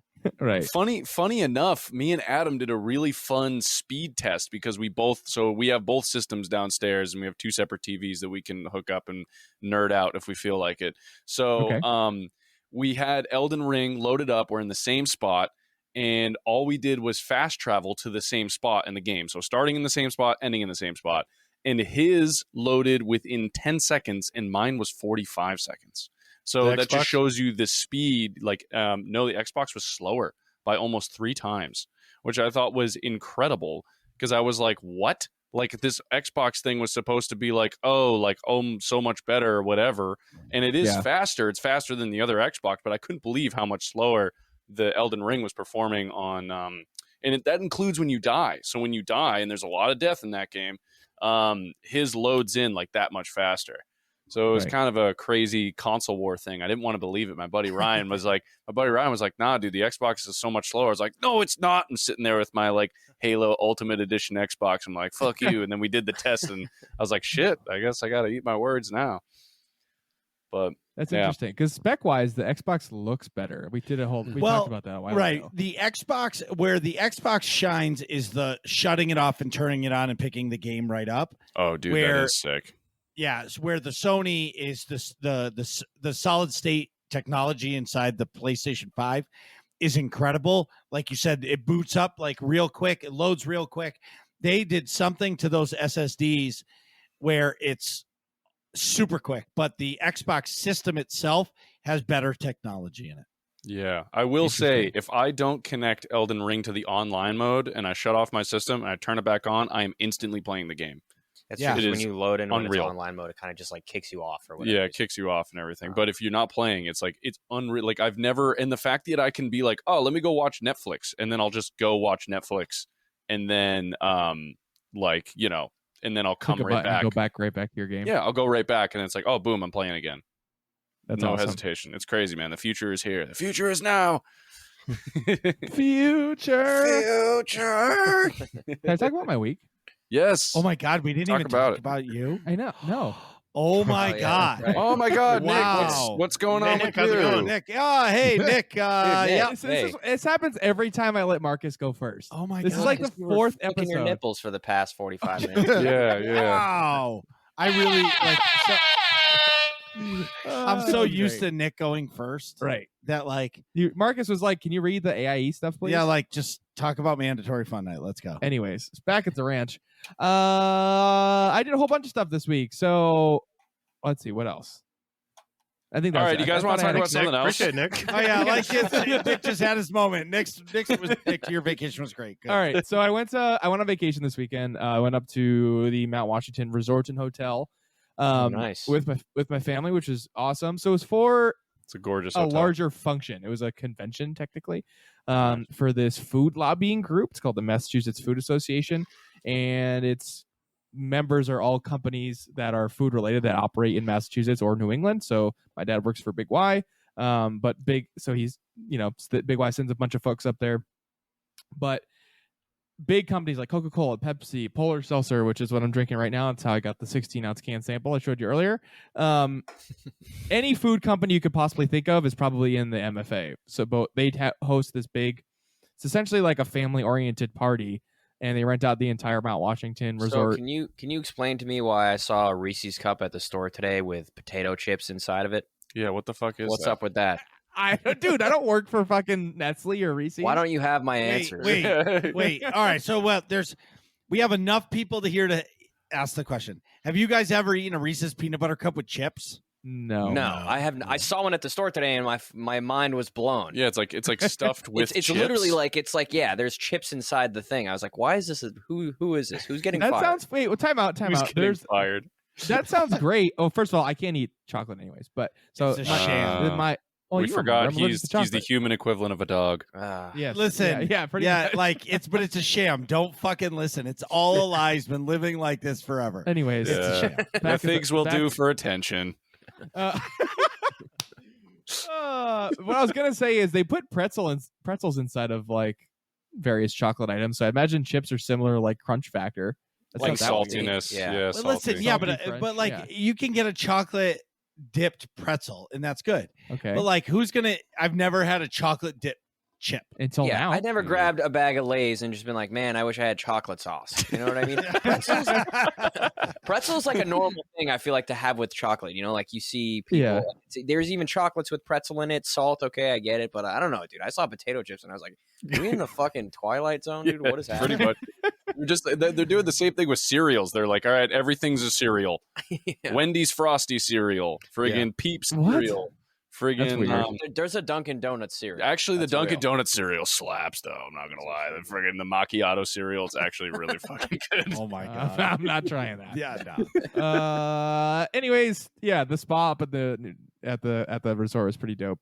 I just want to say it was really nice to get away from like civilization for 3 days Hmm. because like I've been playing. So I work obviously Monday through Friday, not as long as Marcus, but It's fine. Work at the cancer research office Monday through Friday, and then I've been having paintball both days a weekend because I'm playing in 2 different tournament series for like the past 3.5 months. So I have not had like a weekend to not get up early and go do something. Yeah, like you didn't have something to do. Right. Right. So it's nice to just like relax. But then, like, of course, I saw all my friends that were up there, and one of my friends brought his like DJ setup because he's starting to get into DJing. Of course, DJ Envy had to get on the decks at some point too. So it's just Yes. so it's just raging all weekend. And like come Monday, I'm like, oh my god, I'm gonna die. I can't drink for like a month. But so Dude, it that went from, Omni like, Oh, sorry. Go ahead. no, I was just gonna say it went from like, oh great, I get to go relax to like, well, I guess I'm just partying all weekend. But what were you gonna say? All I was gonna say is that Omni Hotel is absolutely astounding. It's one crazy. It's so gorgeous, and like that back view where you see Mount Washington, Yeah. is It's just breathtaking. It's like honestly, you kind of and like you have that really long like drive up to it too. The whole thing is just kind of surreal looking. Like you don't think it should actually be there. It's weird. Like the hotel sits in this little perch, and you look out, and it, like all directions, it's just these beautiful mountains. It's like almost in like a bowl. It's really nice. That's a gorgeous It's crazy. hotel. Also on stream, I finally started playing The Witcher 3. Oh my god. Hell So- yeah. 4 weeks. Yeah, 4 weeks later. It was 2 weeks. Okay. It was 2 weeks, 2 episodes. Well, I thought. it's like when you catch a fish and it was really this big, but Uh-huh. you say it's this big. Well, So I was saying it's 4 weeks because I'm emphasizing that you said you were going to do it for weeks on end and you never did. it was 2 podcast episodes ago. We talked about it with Mr. Joey Feta, aka Yeah. Frozen Cheddar. The that's his username online. But yeah, I finally sucked less and actually downloaded it and queued it up for stream. And I got actually pretty into it. So I played it originally, if I remember correctly, I think it was Adam's copy of it when we Yeah, lived together. probably. Back at UConn for PS4. I played it for a couple hours, but I was super into Fallout 4, I think, at the time, or something else, and like really didn't give it a chance to get super into it. But now when I revisited it Monday, I actually really, really enjoyed it. Dude, it's tough because like I fell off. I didn't even beat it. Like I played it a ton, and then I kind of fell off because I think I like went to Lebanon or something and like didn't have my PlayStation. And when I got back, I was like, dude, I don't remember a single thing about this game. There's just so much shit that goes into it, and I feel like I picked it up and I was like, oh man, I can't play this. I'm at it. I had to restart basically. I was like, I'm too far. Things are killing me left and right. I don't even remember the controls. Yeah, there's a skill factor for the fighting, not nearly like Elden Ring, of course, but like you have to pay attention to like the fights. You can't just go into it, and you have to prep for most of them too when you're fighting monsters to get the right like oil on each sword that you're using and stuff. It's pretty complicated. So like I can see myself getting into it. Did you do the werewolf thing yet when you go into that town and like you go into the basement thing? Not yet. I did originally. I know what you're talking about, but I haven't gotten to this yet. Yeah, that thing fucked me up. Yep. GATR, Hazel, Randy, you guys ever play Witcher? I've only played it briefly, but I haven't actually done like a playthrough, unfortunately. Yeah, it's I think it's awesome. The lore is crazy. Well, if you listen to the show ever, I'm super into these single player action RPGs with a crazy lore background. Like loved Horizon Zero Dawn, loved the Elder Scrolls series, loved Fallout series. Dude, Horizon Zero Dawn needs like a movie or something. Yeah, they really do. Yeah, They're making I've one. not. I think they're making a movie. One. They're making a movie or a series. There's that whole PlayStation Studios thing, right? That they like started up. Movie or a series? It's one of the two. Yeah, because I think they announced a possible God of War series too, or something like that. Yeah, I feel like a lot of these things are going to become more like just series don't fuck based. it up. That's just please just don't make it cheesy, and then it's like I know. I will. So GATR, I already know GATR's answer, but GATR, did you ever play The Witcher 3? All right, I have it loaded on my PC. I have a gaming PC. I bought it on Steam when it was on sale, and the title screen was beautiful. 10 out of 10 title screen. Yeah, 10 out of 10. Hazel, you play it? I did it briefly. I got to see like the first encounter kind of thing and played that, and I was just like, wow, this is amazing. And then I just never went back. That sounds like that me. sounds like most folks. That's kind of how I did. I never played it. I probably played like 20-ish hours worth originally, and then I just started on stream. So 2 hours. The question I have is: there's nudity in the game? Yeah, like the opening cutscene, you're naked in a tub. Yeah. How does that work with Twitch TOS? So far, so good. Well, yeah, I okay, guess there that's wasn't true. There's a real lot of nudity, sexual stuff in that game. but like the only Right. nudity so far was I think His ass. it's Gerald's you see a ass, and I think you see Yennefer's ass too. Right, Yeah. but that's what I'm saying. Like, Mm. I thought you saw titty too. You definitely got a lot of side boob. titties. You get some side boob action. You got side boob in the opening cutscene, but I don't think you see full on. Is there But any what I'm saying schlong is in there's- that game? Yes. Probably. You get to There's see some. definitely You get to schlong. see some cock yeah, in that full game. on- What yeah, the fuck? dude? You get the full fucking schlong, fully extended. I'm gonna come home No, tomorrow but you and see start some playing the crazy- game. Yeah, I'll be like, wait, where is it? Show me the cock. I want to see a video game cock. Anyway, all the pixels. what was I going to say? But seriously, do you know if you're Looks going to like a get? Minecraft character. I don't know. I had that one. I pulled the VOD down where I accidentally pulled up the porn tab. Yeah, but that was funny. Accident- That was Accidentally? hilarious. No, I did. Accidentally. So I had two different browsers. I have Chrome for normal things, and then like an encrypted browser for that. And Right. apparently the encrypted browser, when you close it out, it opts to whatever you had up previously. And so streaming and like went to click. It's right next to my regular browser, my Chrome tab, like on the toolbar, and I clicked the wrong browser while streaming, and like my God, it just popped up as porn. It's like, oh great, Sick. thanks. Nice, dude. Nice. Like it was like 3 seconds, but that was a scramble. But there was a clip, and then he deleted the VOD. So I deleted the clip went VOD, away. so it went away. Okay. But well, like, because like I can't have that evidence up there. I'm Yeah, I'm definitely affiliated, not, so- dude. That's like the whole like, you go to show your boy something on your phone and you pull up your internet and the last thing you're like, oh, hold up. Sorry. Exactly. You open your photos and it's the hidden folder. And I go, oh, hold on. My bad. They are actually coming out with another Witcher game. It's confirmed. I saw that on IGN the other day. Yes, that's exciting. But that's going to be like 5 years from Yeah, now. it's going to Especially be 'cause of how exactly. bad- Yeah. especially yeah. because of how bad CD Projekt Red screwed up Cyberpunk. I'm sure that's they're gonna take their time. Well, hey, they fixed Cyberpunk, and now it's $5. Yeah, that's true. That's right. But like, spent $5 They sh- on worse things. I feel like. Yeah, I probably. definitely have. I feel like Yeah. I've spent $5 on like a drink or something. Yeah, easily. Top definitely. things are $5. But anyways, recap my week. I'm actually getting into The Witcher. I was gonna play it yesterday, but I opted to keep watching Stranger Things season 4, which is pretty awesome. I don't know if anybody else has seen it. Nope. Yeah, Yes. Good. Haven't started it No, yet. not yet. It's Yeah. very scary. I think it's It the is. scariest. it's totally season. different than the others. Oh, Yeah, I think it wow. is. It Okay. is very, very horror-y, in my opinion. Nice. I Um, like that.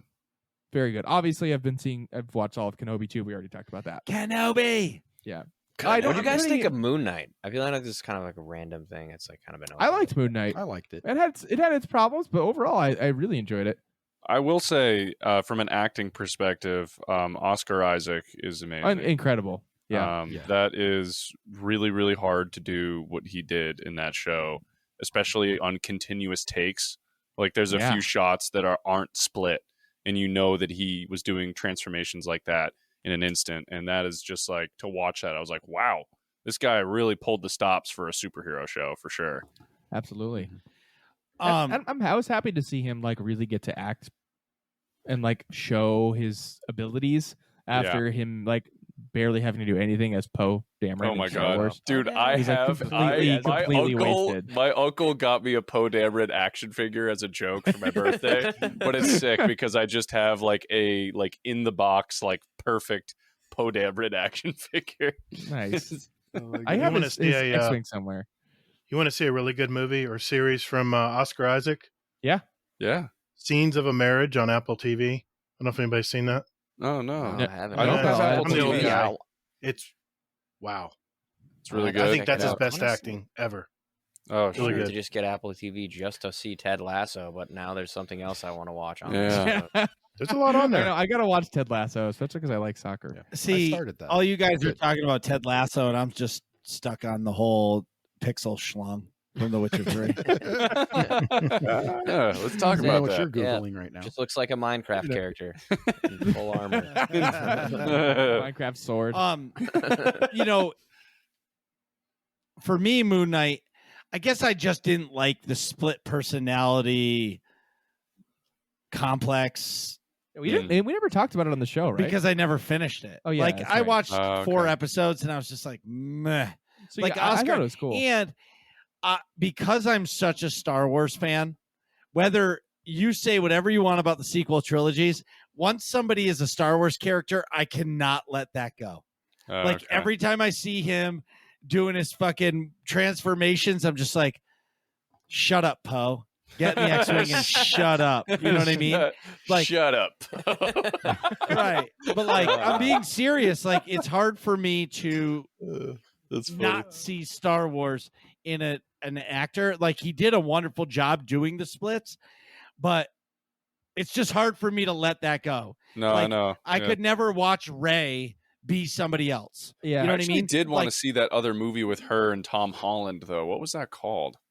She did a movie with Tom Holland that I thought was. It looked like it was going to be every really time cool. I see her, she just always looks like she's taking a shit, or she needs to take a shit. You know, she's always got this like, Slightly Yeah. strained face. Yeah. yeah. but like, but then you throw in like, Mark Hamill, and where Mark Hamill, like, he did an amazing animated Joker, but I Yeah. think we don't see him. but you don't see him. Yeah. Yeah. Because if he was live action doing it, I would have been like, why is Luke Skywalker trying to be the Joker? That I Yeah. can't. And just honestly, can't. what you're talking about is a real problem for actors considering major roles in Star Wars films, because Yeah. they usually Dude. get this problem where like people will be like, well, they're only that person. Dude, well, think about Harry Potter. I don't think a single one of the besides maybe like Daniel Radcliffe. Yeah. I don't like, but even still, seeing him in other movies, I'm like, okay, Potter. It's Harry Potter Yeah. doing something else. Potter. Dude, well, the guy that played Malfoy, he was in like a show that we were watching. I think it was like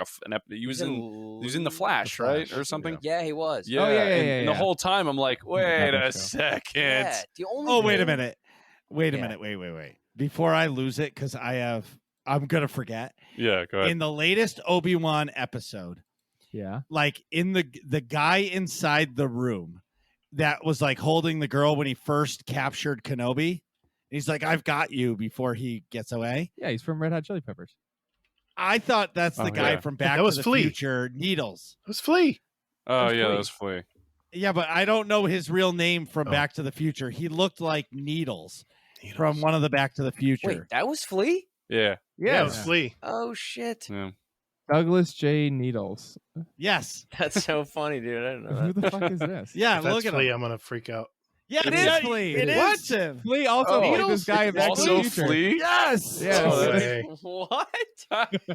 That's wicked funny. I didn't know Link Flea this was in in the Back- show notes. Holy Link this, shit. link this in the show notes. This Hold is how on. old I am. All right. He's gonna link it I in gotta- the show I notes. gotta Scroll look it all the way. up now. Scroll all the way to the bottom. Hold on. Wow. Needles.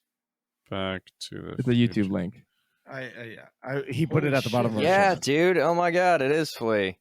See? Back then, Douglas. I Douglas guess J. so. Needles. Douglas J. Needles. And That's his amazing. name in the movie was Needle. Like the guy in the show is Needle. So that's all I saw. You guys saw Red Hot Chili Peppers, Yeah. and I can't quote one of their songs right now. And all I'm saying is Back to the Future too. Wow, that's actually really funny, dude. that's crazy. So, but yeah. Amazing. How's it hanging, McFly? See, yeah, Dude, I can't so- believe that. Yeah. So Well, anyways. wow. Now, see, I'm You're all so amped happy. up. Yeah. So I'm so happy I talked about that. Anyway. You just proved Back your to the point. ranch. Yeah. So, in AIE news, Tuesdays are the place to be in AIE. In case you don't know, or for Randy and Adam, AIE is our guild that we were in. Family friendly It's a gaming community. gaming community across Nice. many games.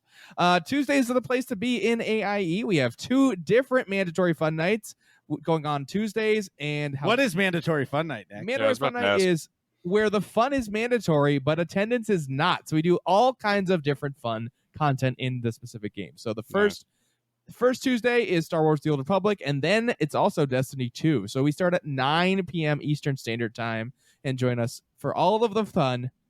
That is mandatory every single Tuesday night in whatever game we're Nice. playing.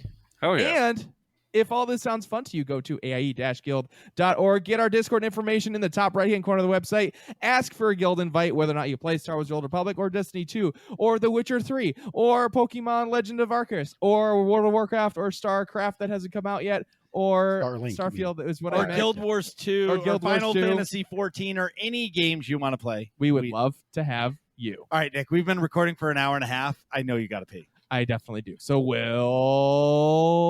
be right back. Jeez, Nick, hurry up. We're trying to finish this podcast. And we're back. So today we're talking about, shockingly enough, podcasting. What happens when you mix 3 shows in once? You're an hour and 41 minutes into the show, and you haven't even talked about the topic you're supposed to talk about. Oh, you guys podcast? Exactly. Wait a minute, I want to Whoa, talk you have a about my bill podcast? crafting. Hold on. You have a podcast too? Did we have a podcast? Oh my god! Holy shit! Dude. What are you I guys should even listen. doing in We this have a room? podcast. Get Wait, you have a podcast too? Yeah. So that's perfect. So why don't you guys tell us about your podcast? Yes. like Bone Apple Tea, or do you want to do the other guys first? You guys go Doesn't first. matter. Okay. You guys go. Okay. So Bone Apple Let's hear Tea. about Bone Apple Tea. And Adam, check me on this, but we started out our initial. If you go back to episode 1, we're on episode 162 is dropping next week. So if you go back to episode 1, it was very much our structure was let's take highly debated or highly advanced topics for people. We'll do the research and we'll present information that was like supposed to be non-biased and just like, hey, here's the information, make up your mind.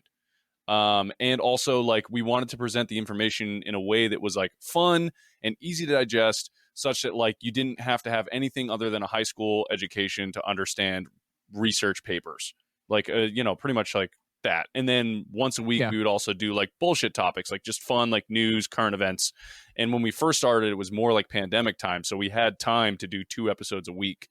And so we were dropping 2 episodes a week consistently for almost like a whole year. We almost did that. And then what we found is that we seemed to excel when it came to interviews. So like we would interview people and they'd be like, yo, that was like some of the best time I've ever had on a podcast ever. And, that kind of always lingered with us. So we tried getting interviews as often as we could. And then it wasn't until this year that we really cranked the knob on just like, hey, let's sort of put the original idea of the show on the back burner and focus on interviews. And that's sort of where we're at today. So it's very much interview based. And we have a kind of a deal going with this company, AudioMac. And AudioMac is like a software that's much like Spotify or anything else. Except I would guess it's almost So like it's like Instagram, but like for music. yeah, so it's like the people you follow, if they like a song or if they re-up, almost like retweeting a song, it'll show up on their page. And so if you follow that person, you guys can see each other's music that they're listening to, podcasts that they're listening to. It's a really unique way to digest music. And so they have a deal with us where one of their leads is just giving us people to interview, especially that are more popular in the electronic dance music sector of the world. And so like we've interviewed a bunch of people that have like one of the guys like headlined, this guy Plumpy headlined over at a Vegas show recently, like within the past week. We've interviewed a bunch of people in Chicago, and Akira was he's an A&R for like Diplo. Diplo, yeah. So like he works directly with Diplo. So it was really interesting to like learn what it's like to like work with some of these people. And then we interview like a bunch of other types that are just like around. I'm trying to think like besides just like Andrew Caudill. We did an interview with Sedona, which she's a really popular fitness influencer on Instagram. She has like 200,000 followers or something. For us, that was like for me, I was like, wow, holy crap, you have 200,000 followers. But so we're trying to just keep the interviews going because that seems to be where we have the most fun and seems to bring a lot of value to the people that we bring on. So that's kind of our bag as it is right now. Nice. Awesome. Cool. And how about the Guardian Downcat podcast? Hazel, you want to talk about how we got started? Yes, give us the Yeah, breakdown. So we got started. Basically, we listened to another podcast called Dad Tales Podcast, and they were a Destiny podcast, and they were going off the air. And one person in their community just asked, well, who do we want to take over for these guys? And a lot of people just kept mentioning GATR and myself. Yeah, exactly. You listen to So our you guys podcast. so you basically were not planning on doing a podcast, but they threw you into the podcast. You got okay, you got let me explain. voluntold. No, let me explain this. Let me me take and Hazel's like my younger brother. We're probably 8 or 10 years apart, and we would in our clan chat, right? Wasn't it? we would always go at each other. We're like little two brothers just picking on each other Every time we would go at each other. every time, and people like that chemistry, and that's how that got started. Yeah. And then, so they said that I was actually looking at doing a podcast with somebody else his name was Easy. And, then Gator messaged me and he's like, hey, why don't we do a podcast? I was like, well, hey, I have another guy who wants to do a podcast. Why don't the three of us just do it? And then, that was sort of like the origins of it. And again, a Destiny-based podcast. We were all three dads, and that was sort of like the basis for it. Very Yeah. cool. Cool. We're like So was there a 140. third? See, this week will be There was 150th a third. episode. He had another kid, and that, squashed his time. Yeah, that Get makes it. sense. That'll do it. How did we start talking into microphones? Well, I can tell the origin story. Go So for it. basically, me and Mark used to work together when I was taking classes and stuff. This was many, many moons ago. But we'd be in different rooms working various construction stuff, and we'd be talking about video games. We were working in the same room or listening to podcasts individually, and be working in different rooms. And we started realizing, like, oh, the stuff we're listening to is kind of the same conversations we're having. So why don't we just record what we would be talking about anyways and make it a podcast? And the first two episodes were terrible. We had Oh yeah, dude. Oh yeah. The first Yeah, yeah, episodes you always had- are. They you had always to listen to it at some point. But the we had like a Blue Yeti microphone on like a folding table for one mic between the two of us, and like the gain was so high you could like hear a person 3 floors up fart or something. It was ridiculous. It was terrible. You heard That's all the awesome. little extra noises, but Yeah. then after that we just started finding our groove. We knew we always wanted to keep everything super casual and like not a lot of edits and stuff like that. And as we started to have more different guests on, we had some cool stuff happen. We got into the BioWare content creator program through Star Wars: The Old Republic, and then had some different game developers on, some from like Jackie Cow from BioWare, and then later from Gearbox, some different voice actors, some podcasters. Pretty now. Lately, our shtick has been a lot of streamers, interviewing streamers and like doing like a streamer spotlights type of thing, which is pretty cool. Marcus is and I cool. both. Marcus started streaming first, and then I'd kind of do it as like a hobby thing. But I it's think awesome. I think you're missing the core point of our show. Yeah, I mean, no, I definitely left out the whole nerds community thing, which is the point. No. Like, we started the show because we talk about the shit all the time. Yeah. Like, and go in depth. And then one day when we said, let's do this, it kind of just took off. But the magic of the show was like, we talked about it in the beginning, like, okay, if we're going to do this and we want to do this for a long period of time. Yeah, like if you're starting a podcast, you're committing for the long haul. You can't do it for like 6 months and stop, and then you're just wasting your time. You can, but like that's for me. A podcast for me is about evolution, right? You're not like a show is short. A podcast is meant for the long haul, right? Yeah. And I think for us, the big point for us was we both said, okay, what can we commit to do this? Yeah. Because I actually remember when Bone Apple Tea started, and I'll talk about that in a second. And Ooh, I those had son of a I bitches. actually fucking had hated very them. very strong opinions on your show in the beginning, Oh, and I'll give that to you in a minute.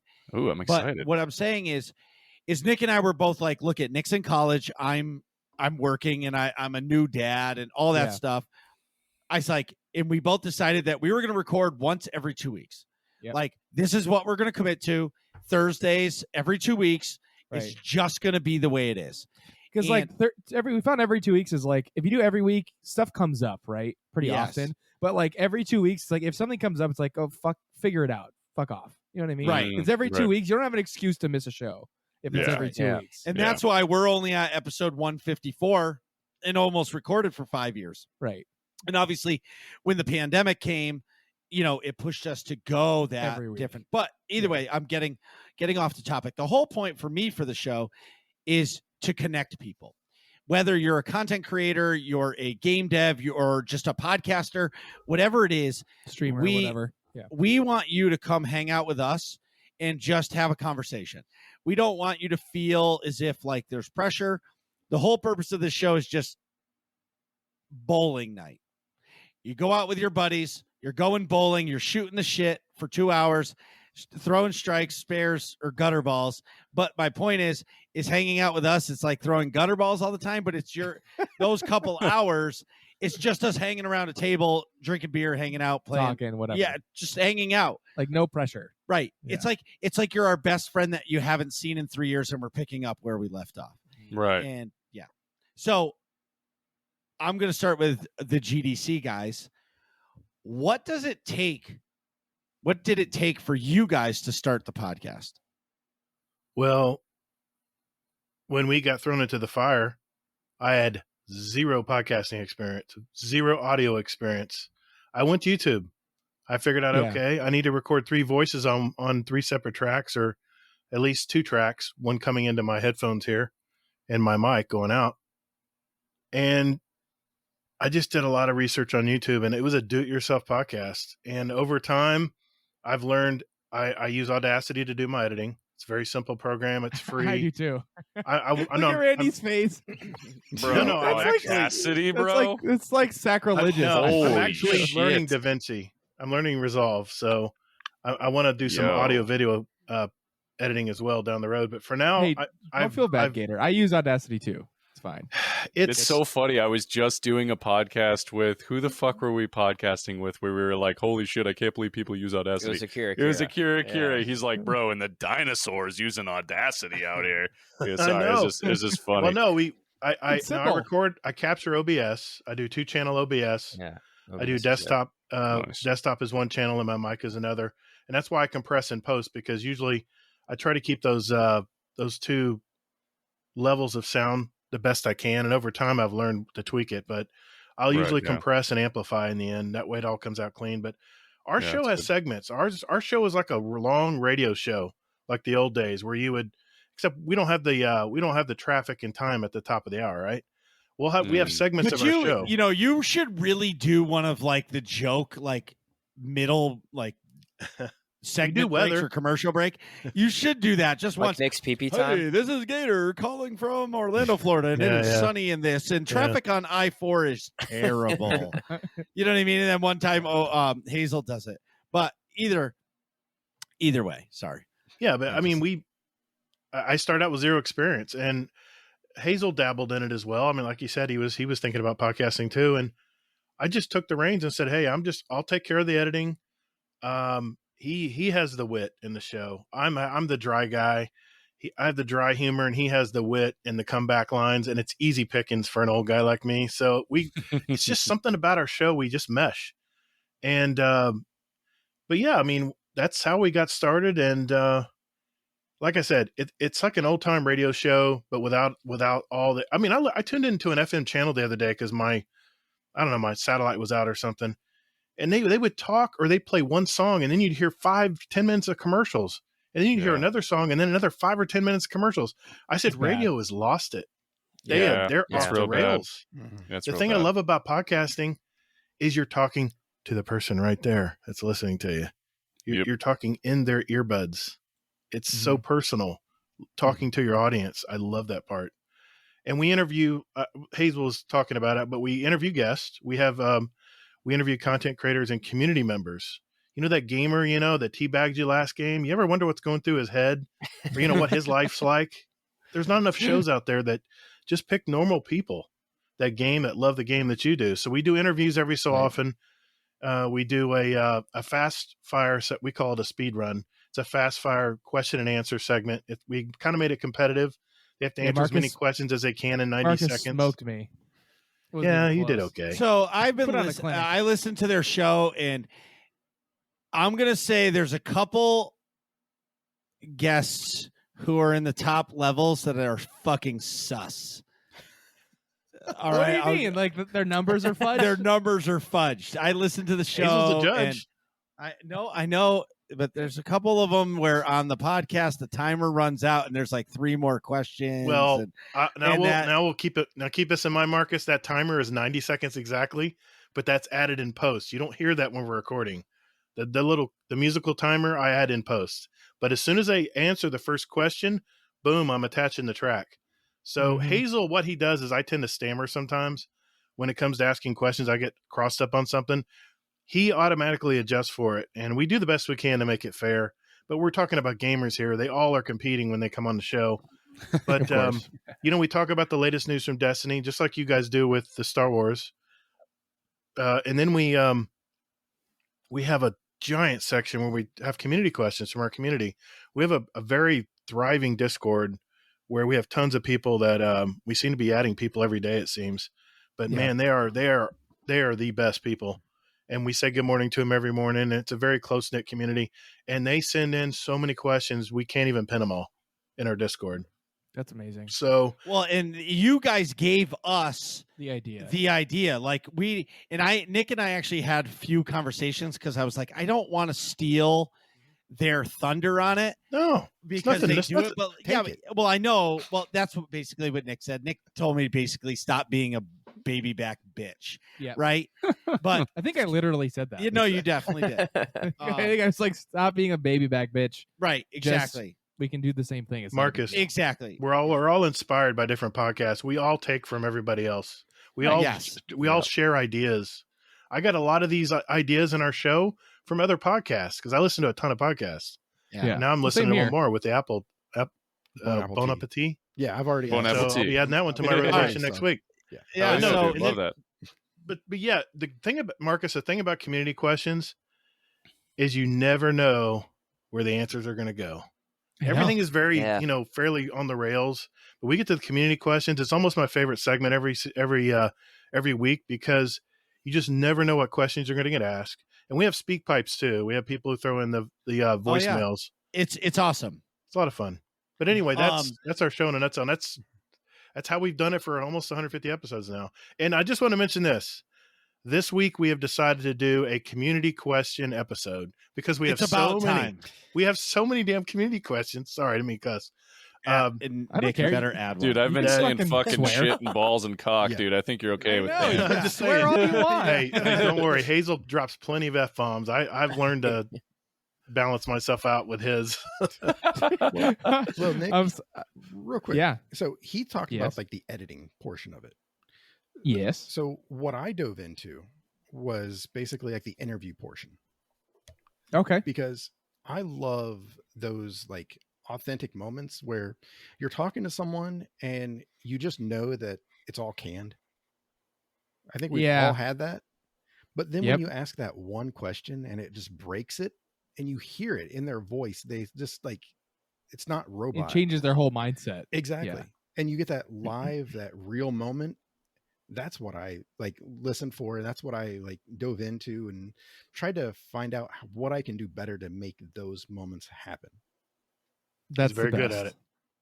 And we've had questions that are open-ended and the answers almost had us in tears. Yeah. We had one gamer talk about how he was in a bedroom about to pull the trigger when his little girls were in the other, I get choked up just talking about it. But that was early in our podcasting career. That was very early in our episodes. And I told Hazel, I said, we got to keep doing the interviews, man. Because people want to talk. They want to talk about their lives and they want to share their experiences. And man, I still get shaken up just listening to that episode again. But interviews I know you guys do it too. You guys are big with your interview process and we're so green, man. I mean, we're hobbyists. We're learning every day. I'm listening to podcasts every day. I'm trying to learn better techniques, but I'm very green when it comes to interviewing and stuff. I'm learning. Yeah, Marcus and I have Marcus over we are the right over here. All right, listen, we are the complete opposite. Literally, good enough for government work. We found Zencastr, and there's this post production it does. It cleans up all the audio, and it sounds great. Close enough. And we pay for that. It takes fucking 20 minutes, and it's a home run. Right. Nick and I are the laziest podcasters on the planet. Like, if editing the podcast takes more than 15 minutes, we suck and this show sucks. Yeah. Like it needs to be done in 15 minutes. Get it out the door and it's just authentic. Yeah. Nice. But so I slap on the intro music, put the break sound in, slap the outro on, done. Nothing. That's it. I don't edit anything after the post-production. That's automatic from Zencaster. Adam and Randy, what does it take for your podcast to get off the ground and do it? Are we talking like from the jump, like when we started, Yes. what it took? Yeah, when you started. Right. Like if me and Nick were new podcasters and you were like, look at this. How do you make Bone Apple tea? Yeah. Right. Yeah. He had a lot of audio equipment already, like mics and stuff. Yeah. Which was super convenient. Yeah, that was definitely, I think the biggest thing for me that going into it that I think was the advantage is that I had been doing audio production since I was 15. So I had a really deep rooted history of recording bands and hip hop artists and there was a stunt for a little bit where I would just have people come in and they would only do vocal covers. So I had years and years of experience of just working with a vocal. So I think when it came to doing podcasts, I was like, oh, wow, this is easy. And I knew exactly what mics to get. If you're looking at microphones, you don't need to go out and buy an SM7B to have good sounding audio. The biggest tip I have for a lot of new podcasters is just get a cardioid dynamic microphone. Because that's just going to give you, negative response from the back end, meaning anything behind it's going to be washed out. And then everything in front of it and closest to the mic is going to be the loudest. Right. So that's kind of like, that's exactly what we got. Yeah, exactly. And that's kind of like, and then there's levels to these things, but pretty much what it took for us, I think we both got master's degrees in biomedical engineering. So we both kind of thought like, oh, our show should, utilize our smarts to like help break down things that are like, hard to understand for people. Yeah, and try to make it as broken down and easy to understand as we possibly can. Because we also, I think Adam and I are decent conversationalists, and so that was like something we were like, oh yeah, we can like, we can be funny about it, and people can learn about red meat, and people can learn about green juices and creatine, and they can learn about all these sort of like various topics and whatnot. Yeah. What's up? Did you guys ever take a class on that? They had a class for that at UConn. On breaking what? down. Well, it was called scientific writing and neurobiology. No. That was the whole class was literally breaking down. I mean, I had to take it was part of my major, so the whole class was just breaking down complicated stuff, and for us it was neurobiology subjects, and making it progressively easier to understand. So it was like started off as like a scene. Whoa. We lost Adam's video feed. There we go. And he's back. It started off as like you take your senior level class to break it down for like a freshman in college all the way down to like an 8th grade reading level. Oh, wow. That's cool. I didn't take anything. Sorry, were you? No, that was it. I was just asking if you like when you're talking about the concept for Bone Apple Tea, I'm like, oh, I literally took a class that was that concept. So I didn't know if like it came from the UConn time or not. That's all. No, it's more so just like a lot of the stuff. Well, for the most part was like health and fitness related, but we did a bunch of random things like do video games make kids violent? Like we did an episode on that, like a bunch of stuff like that. Oh yeah, that was like one of our first episodes. That was like the way back. No, dude. by the way. Yeah, the answer was no. Definitely no. Yeah, and like and just like, but the thing is because we were doing so many episodes, it was like, and it's like it takes a lot of time to read through all that stuff. And a lot of time, like after a while, it was like, especially because, we work for a government contractor. Like I work a shitload. Like I work a lot of hours, especially like back then too.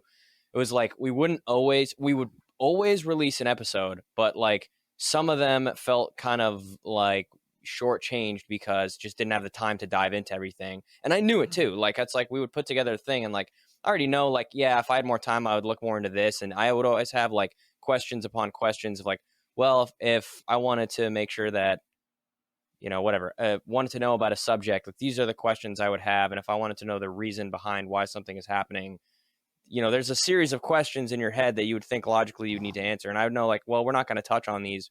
I just don't have the time to go through it. Yeah. So I think go ahead. Sorry, Marcus. No. I was just going to say, I remember when you guys first started your podcast, Nick came over to my old house and we were talking about, excuse me.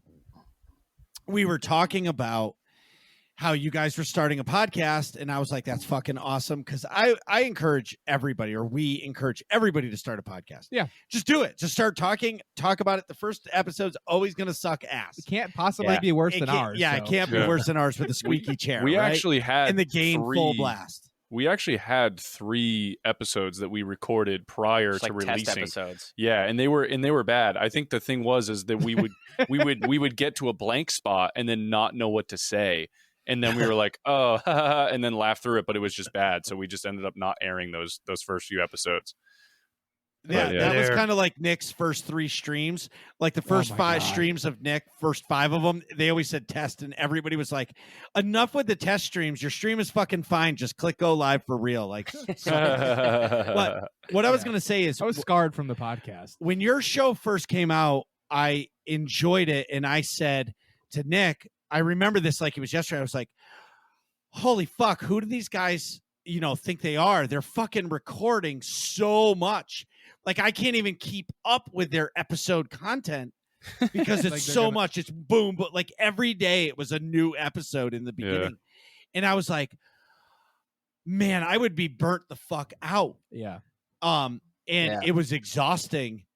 And I was like, man, how do they do it? And I didn't know you guys then, so I never got to ask you that question. You know what I mean? Yeah. Yeah. Because Oh yeah, go ahead. but so my question is, sorry, before you answer, is did you guys at any point starting off, like I'm going to use a streaming as an example. When you first start streaming and you're trying to make affiliate on Twitch, you stream a lot and your excitement level is up, so you have that energy, but the long-term play is not streaming every day because it's exhausting. Yeah. At what point did you guys say maybe we should slow down as many episodes? Because it sounds to me like you guys were already thinking that because you were doing so much. So, like about a year in, About a year probably, in, yeah, I somewhere think. around there. I mean, I pretty much was like, dude, like, Yeah, we should gotta cut the shit, episode yeah. counts Yeah. at least to like once a week, Yeah. and then it was like, hey, let's do every other week as informative. So like we have an episode that's informative, and then the next week it's us just bullshitting, because that was kind of like a break week because it was very easy to do those. Yeah, we would just yeah. like I would essentially how those episodes were is I would look up a bunch of random shit and I would essentially present it to Adam and he would react off it. And it was the easiest thing ever because and he would sometimes bring stuff, but it was mostly me. Yeah. And then like we would just riff off it for like an hour or slightly less. And those were the easiest because we didn't have to look anything up or do like any work really. But it also gave us enough time to put more work and effort into actually diving into research papers for the informative like episodes. you said with the whole like, because then it's technically every 2 weeks we're doing the informative ones, like kind of like you said, Nick, with like, oh, if it's every 2 weeks, like you don't have any. So like it ended up and that was like, just because every week, dude, it takes a lot of time to go through all that information, and like you want to do Of a good course. job. So like that was, and like We also- definitely, yeah. We also separated it out by eventually doing interviews too. Yeah. And that's kind of where we started to, I think, groove into like, oh, these interviews are fun. Like we did a bunch of hip hop interviews with like, if you look at some of the earlier ones, like with Black Picasso and Jay Ling and Kinga and all those ones, a lot of these rap artists, we would have them do a freestyle at the end of the episode. And that actually became a really awesome segment of ours. Another That's good fun. one was Two Butta. He did a really good job. Two Butta, though, the interview wasn't that great because you'd ask him a question and he'd be like, yeah, it's pretty much the same. I'm like, all right. And I was expecting him to talk for at least 5 minutes on that one. Yeah. We're like, oh, how, yeah. Yeah. Oh, the question that is so specific that I'll never forget, because every other artist that we've ever interviewed, I would ask this question and it would send them on a whole tirade, right? I asked him, so compared to when you first started music and now, what are some things that sort of like changed about you as an artist? And he's like, no, it's pretty much the same, period. Yeah. And I was like, okay. Dude, yeah. I He don't was know, smoking a blunt the whole time too. Oh my Oh, god. that'll do it. That'll do it. it's interesting because it's tough with like sometimes with musicians, because you're like, all right, well, I don't want to ask the same question to every musician that comes on. Yeah, that was the other And thing. like too. not? with interviews, See, I you actually can. disagree with that. you 100%. so we you can do and that you every do. week. Right? Every week we do that. Yeah, And you you can, do. but like we like really natural ways of asking questions. So like we now rope questions into the conversation. Like, I don't walk into any interview now with any questions that I have prepared. Every question that comes up is something that I improv based off the conversation. Yeah, and I find think we do that also, but we definitely have a script. Yeah, we have a script because we're idiots and lazy and lazy, and it's just talking points. Like how we get there, it's fine. That's true. Yeah, right. You know what right, I mean? Right. But like, I'm going to go to like the GDC podcast. What's really awesome about their show is they call it signature questions, right? Yeah. And it's basically, you guys want to explain what signature questions is? I'm going to talk about your show like it's mine. Go ahead, Hazel. Well, they're basically just like questions that we ask of every guest. One of them is, what's your gamer tag? Where'd it come from? What's the, origin? What's story behind that? See, I like that. Exactly. That's cool. That's a yeah, good. and I feel like that makes a lot of sense for your type of show too. Mm-hmm. And we do Exactly. have like Did you big did you ask me questions that are recurring questions. Yes, they did, Nick, we asked you that question. Vernosaurus. No, that's on PlayStation. No, my favorite question. Because I like dinosaurs and my name is Vern. Yes. My I favorite like question. the dinosaurs. Sorry. You know what's sad? I made that like in college too. Oh, Yeah. that's sick. That's the best. I think I had a few adult beverages when I made that gamer tag, but Was Well, that me- before or Gator. after you pissed all over your room? Or is that... okay, that's for after these questions. Wait. Okay, do you want to get to? I was going to say we can do, we're not going there right now. We'll do that as a post segment. Sorry. We'll get back to that, but I feel like So, Gator, what were you No, saying? I was just going to say, Hazel and I usually have our favorite signature question that we look forward to. I think yours is probably what's your motto or mantra, right? Is that your my favorite other one? Yeah. What's a motto? The one I love, and people always, just like your rap artist, I'll go, what is one thing about you that our community may not know about you? And they'll go, well, I'm pretty much an open book. And then they'll sit there and start thinking about it. And then you'll just find out something so cool about them. Yeah. And I'm like, right. Like it's one person's like, I have a third nipple, and it's like, what? dude, I have 4 nipples. Yeah, Adam's like a Can dog. confirm. Yeah.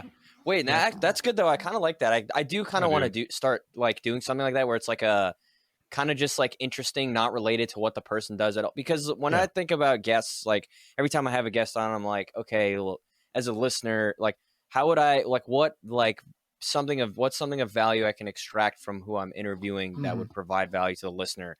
Like what they might not already know. Yeah, like about the guy. this guy like is a stunt actor that's been in a bunch of movies. Like how the hell do you even get into stunt work? Yeah. Like if Also, you wanted to start that. Oh yeah, go ahead. Sorry. Just stuff like that. Like, all right, what's like something that somebody, would be really useful for somebody that's just trying to do that and has no idea where to start. Like, you know what I mean? Like that kind of stuff. But I do wish we had something where it was like a kind of open-ended, like get the person to think just about themselves and not so much about like maybe what they do. Yeah, Well, no, and I think like to some extent, there's probably a few base questions that I have, which is like, like for artists, it's like, oh, like how's live shows? Like, what are you doing to keep up with the times? Stuff like that. Like, what do you got coming out? But I do like that you have a few like preloaded ones that like you do ask every single person, because then if you are a fan of the show that they're listening to, they're going to be anticipating that one question. Something to look forward to. Yeah.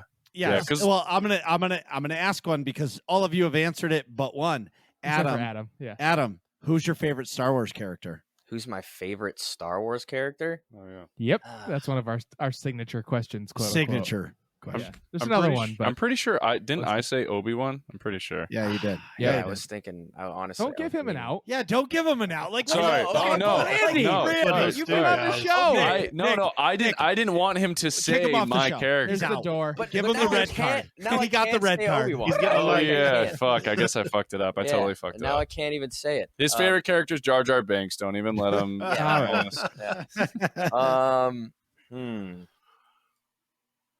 I mean, yeah, dude, you kind of. Sorry. That was kind of it. Sorry. I mean, I don't know, like. See, it was gonna be something cool. No, I And feel like it's like got to be Obi-Wan. He's just like reliable, It's Fuck, so dude. reliable. Yeah, I Right? think that was my answer. I fucked it up.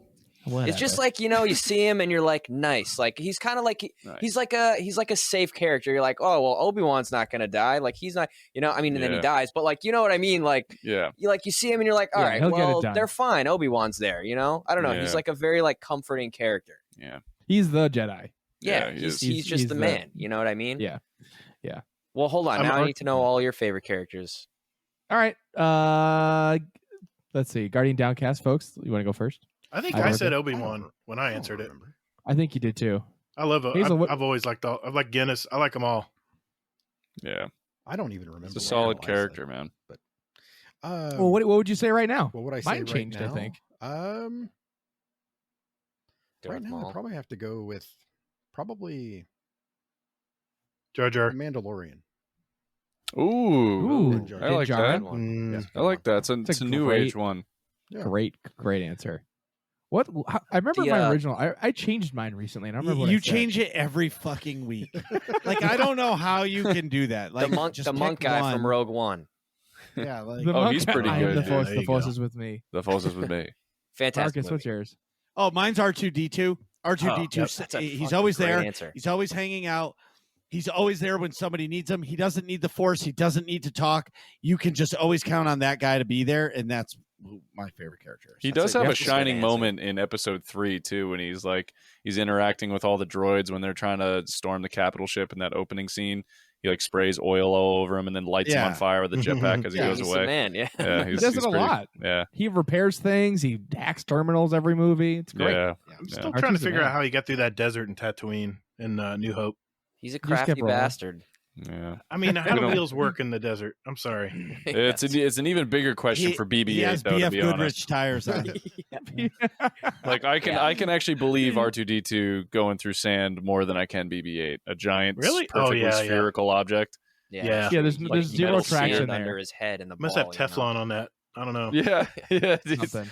All right, Like a Nick, cat's just give tongue. him the quick answer, the real answer. Like there's really only one. I don't have a real there's no quick answer when I pick my favorite character, but it's actually a character from Legends. Prisoner Darth Bane. Leia. Nope. Great. Slave Leia.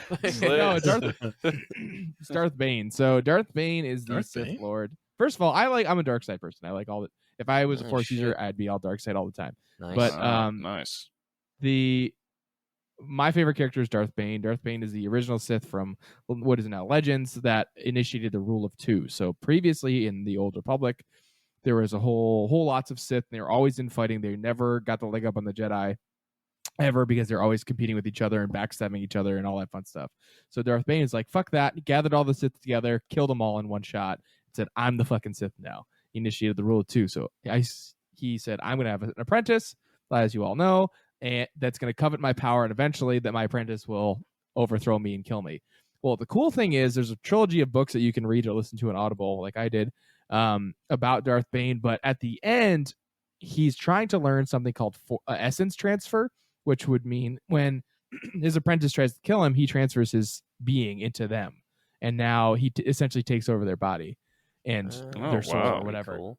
Wow. So what's cool about that is that legend story, it leaves it vague at the end of the book as to whether or not he successfully did that to his apprentice. And then in Rise of Skywalker, when Palpatine's like, I am all of the Sith, I am the Sith, and you got all the Sith Lords before him, it's kind of leans into that where it's like, oh, Darth Bane from way back when, who's now canon because he shows up in Clone Wars or Rebels, I forget which one. Clone Wars. I think it's Clone Wars. It's essentially like Darth Bane did essence transfer successfully and has done that every single time and is every Sith Lord we've ever seen in all of Star Wars. And in Interesting. episode 9 in Revenge of the Rise of Skywalker. Rise of Skywalker, Palpatine, and yes, I say that wrong every time. Palpatine. Drink your Palpatine. Yes, exactly. That's exactly why I say it. Anyways, he says, I am all the Sith. And that, like, for me, connects Darth Bane. That Darth Bane has been controlling everything since the day whole one. time. Yeah. Hey, you think if J.J. Abrams still had control of Star Wars, the next movie would just be the Death Star power and a pistol? Like, because that guy just doesn't have any Oh, ideas. the power of the Death Star in a convenient new package. Yeah, dude. Like Jesus A fleet Christ. of ships. A fleet of ships. Oh, shit. All with Death A Stars. fleet of Death Stars. Wow. It was like, okay, All right, dude. what's going on? All right. Yeah, fucking Where's the relax. Someone All right, doesn't know so- Star Wars. That's what happened. Listen, JJ Abrams did a good job with the first episode. Listen, Sure. Which he one? A was New Hope? dealt- Fine. He was dealt with a New shitty Hope. script, and they said, Remember Here's the the last, script. last He director looked took- at him. last director quit, remember? Mid show. yes. Yeah. But what I mean is, they knew it was shit. he knew it was shit. He polished the turd as best as possible. I mean, I still think enjoyed it's- all those movies. Yeah, you know? I still had my fun. I I know. think I Well, actually okay, had time high. out. I had high promise for the 9th one in the first 30 minutes, right up until Rey shoots lightning out of her hand when they're both trying to pull the ship together or whatever. Mhm. I was in it all Yeah. the way up until that moment. Oh, I yeah. think. I think up until Yeah, there, because and like that- I me really too. liked all like the Millennium Falcon jumping. I think that was in that movie too, right? They were like Yep, jumping that was from. cool. Yeah, there was a The lot of micro really. jumps or whatever. Yeah, there was a lot of cool I stuff forgot there. what it's called. But after, it was just Yeah, as soon as we shit where you're got, like, what? as soon as we got to, it's been Palpatine pulling the strings the Yeah, whole time. yeah. Might as well been Yeah. puffing on a Somehow, cigar. That You'd it's never a line guessed. from Poe, actually. Yes, Somehow it is, dude. Yeah. Palpatine Yes. returned. Yes, And then, dude. like, God damn it. That's true. And then Snoke, like, you're like, oh, it's Snoke, holy shit, and then he just gets stabbed and dies, and I'm like, wait a minute, what? Yeah, what's going Like, on? what Yeah. did they just that build was this in guy that was up? in the previous movie. Yeah, that was But in the like, 8th one. but, Yeah, but 8th what one. I'm saying is if J.J. Abrams had control of For the whole- for all 3 trilogy, all 3 movies, I think it would have been a better outcome. Yeah, of course. Mm. Rather You would than- at least have the same like Vibe. idea Yes. Yeah. throughout. Luke Skywalker would have dominated as a Jedi, as an old man, like Ben Kenobi. Yep. Yeah, Well, I think anyway. I agree. I think it's just when we started getting to the each one of these Star Destroyers has a Death Star attached to it. I was like, all right, Yeah. guys, you lost me. flag on the play. Yeah, because like, Yeah. dude, I mean, they spent like, I mean, that was the whole like they had to have a whole moon-sized station to do one, and then they had a whole planet to do multiple planet killings, and then they're like, Right. nah, I don't think you understand this technology about Death Stars, but it comes in We've smaller come a long way packages. in the past 10 years. In the past 10 years, Death Star technology has gone Moore's- crazy small. Moore's Law, man. Yeah, Moore's Law. Some salesman came by. I was like, I don't think you guys understand, but you guys Yeah, be doing it this was- on a much it smaller definitely- scale. It definitely like went off the rails a little with that. And then like, you know, like Palpatine is just like summoning thunder from the sky like he's Thor. And you're like, why is this even who is this old fucking how old is this guy now? Yeah, it is. It Yeah, is you know what? To your point about the ships all being the power of the Death Star. I guess last thing before we move on from this, I don't mean to beat this dead horse too much. Yeah, I'm sure. But like yeah, they sorry. literally harvested the planet Ilum to make it into Starkiller Base, and Ilum was like the source of all the kyber crystals, right? Yeah. So they had to. So in order to get that power, they had to make a whole planet's worth of kyber crystals into one thing to get that destructive power. So where the fuck did they get all the kyber crystals to make that whole fleet? I don't know, man. The dark side, you know. Yeah. Magic of movie just, making. just ask whoever wrote the 9th that's, one, dude. Wait. You see what I'm saying? That's though? an Yeah. easy answer. What, elsewhere? Like 3D printers. There okay, you all go. right. All right. you Great go. segue. We'll I don't segue know out why of we that. didn't see that. Yeah, that's a good point. That's a It's good point. obvious. So obvious. The next game, the next movie. Oh my God! The power of the Death Star in the palm of my hand. It's just Doc. It's Otto Octavius shooting it out of his tentacles, dude. Just blowing up planets with his tentacles. Sorry, they Oh own my Marvel God. now, right? So might as well do a Yeah. cross. Yep. It's a crossover. I'm already The writing this multiverse. in my head, though. Okay, it's like Spider-Man Shrunk the shows up. Kids, and then they, Yeah, they exactly. fly little X-wings up his arms. Yeah, yeah. Oh my God, he's like King Kong swatting at him. You know, the thing that's special about doing a podcast, and I think having numerous guests, and we can all agree, is each guest brings a different flavor to the show, right? Mm. In this case, we have 6 people on this podcast that all have a different personality, that all podcast in a different way or in their own way, but Yeah. we come together to do this. Do you find that you enjoy your co-host as much when you do a solo podcast, just you guys, or do you always enjoy having a guest more? Oh, that's a tough question. I think like it's funny. Some of the funniest times I've had has been just with Adam and I. Yeah. Yeah, I can attest to That being said, like having a guest is entertaining in its own way because me and Adam spend we live together, right? So like we spend so much time together, that having someone new come in does bring like a whole new fresh air, and like I'm learning things that I didn't know about this person like at all. But Mhm. the hardest laughs are when it's just Adam and I usually. Well, I mean, the reason your listeners are tuning into you is not because of your guests. It's because of you guys, your personalities, the way you guys work together. I mean, yeah, that's a good point. I mean, the interviews are nice. The interviews I think of as like icing on the cake. But the problem with an interview or bringing a guest on is you have to kind of step aside and let them tell their story, and you can't interact as much as you want to. Wait a minute, We Gator. don't do that. Wait, Gator. You make sure you always get your point across. Oh, well, maybe. I'm Yes. the editor. I mean, Yeah. you can say all you want. I'll make sure I try to get it in for you. No, I'm serious. No, Marcus. we're No, but I do cutting what that you out, I do though. know what you mean. I do know what you mean. But now I have to say this, Marcus and Nick.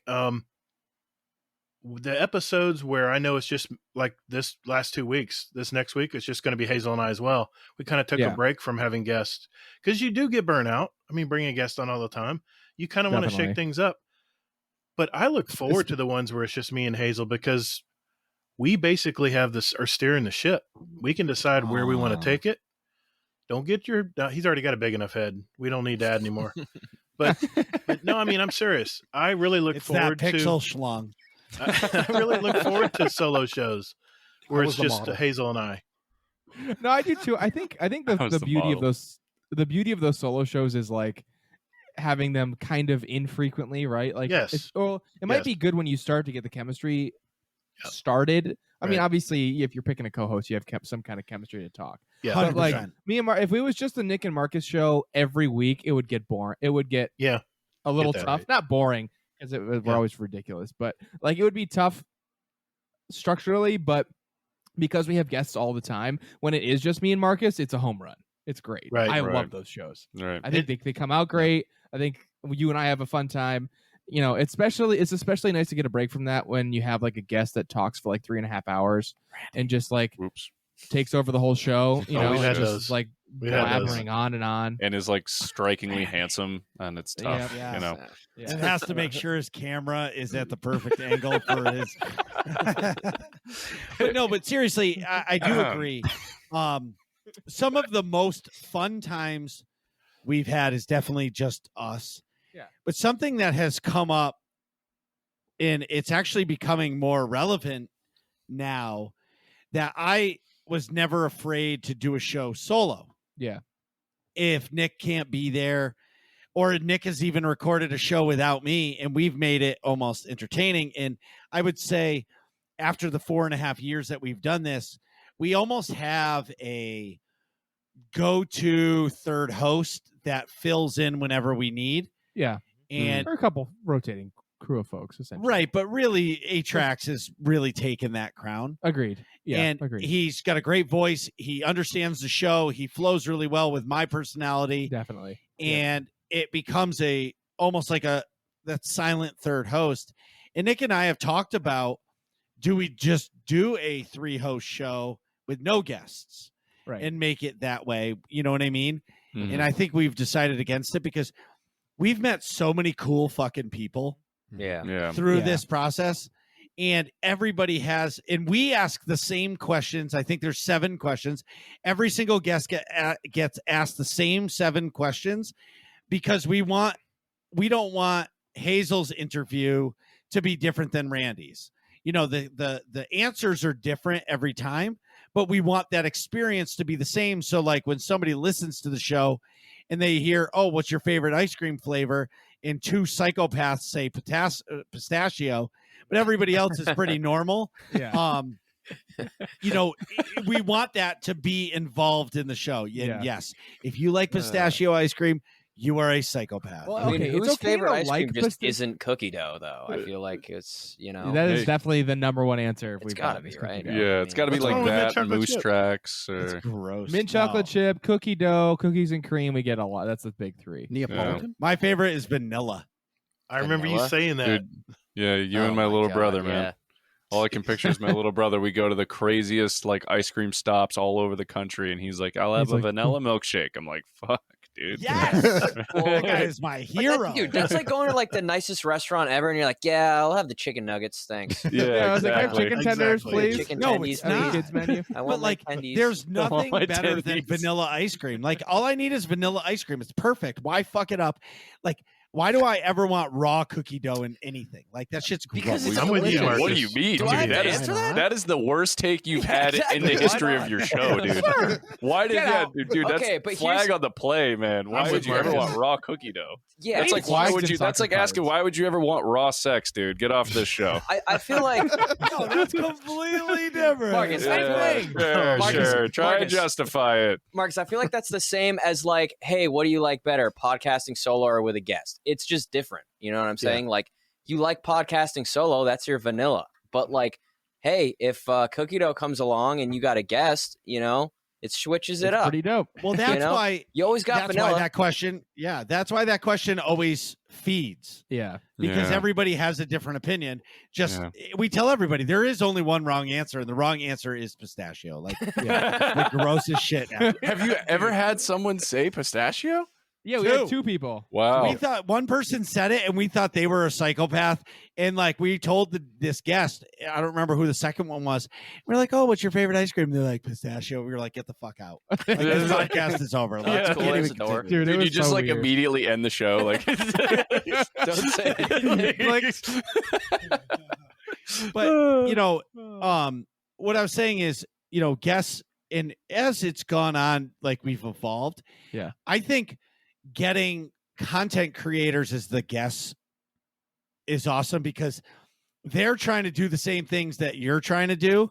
And in hearing somebody's story, because everybody like different personalities, a streamer, you could have 10 streamers in a room and everybody streams a different way. Right. Some Right. like Chimeri is out of control, hype The whole time. from the moment he clicks go live until the moment he ends. It's like insanity. And on his I don't- 24-hour streams, he's like that for 24 hours. don't Like know I would how he sleep does for that. like 6 Cocaine. days. that's how he does it. No.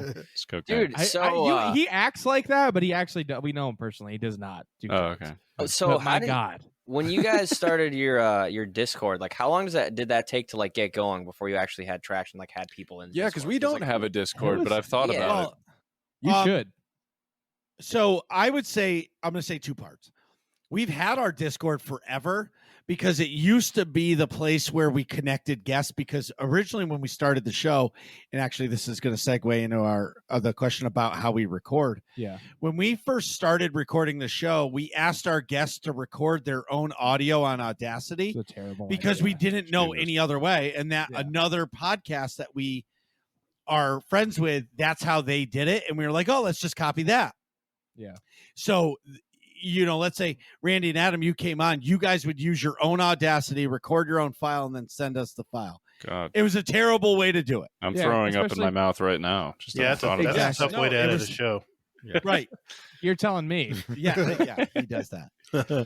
But my point is, I don't even know what we were talking about. The Discord. Recording. Oh yeah, so Discord. So we would invite you into the Discord and get everything set up, walk you through setting up Audacity, doing all that stuff. And once Audacity starts running, we would get rid of Discord and shut that off. Oh, interesting. And yeah, so it was just basically like a hub for our guests. We did it through YouTube for a while too. It was or Google Oh no, it was Google Hangout. Google Hangout. Yeah, right? that's They got no rid of longer that a thing. program. And that was great because it recorded the audio and you saw the video, but they got rid of that. They did get rid of that. I And forgot. then when that Mm. happened, that's when we went into a tailspin, and that where Zencaster came from. But I'll have Nick explain Zencaster in a second. But the Discord, and then one day I told Nick, I said, Nick, I'm going to turn the Discord into a community. He's like, okay. And Nice. we both say it still to this day that we never thought it would be what it is. I feel like the Discord now is like the most vibrant It is. part of the show. Right. so and it's like, mostly guests you guys have had on. No, it's just it's mostly fans actually. random like people like yes of course there's guests like GATR and Hazel are in it, you know what I mean? Yeah. Randy's in it, and like Yep. but like our claim to fame for our Discord is the database, and it's where we store the dad jokes. Yes, that's right. And That's awesome. and let me tell you something, if It's you every scroll day. through that, like if you've never been in that, you can get lost in the database For a for at couple least hours. 5 minutes.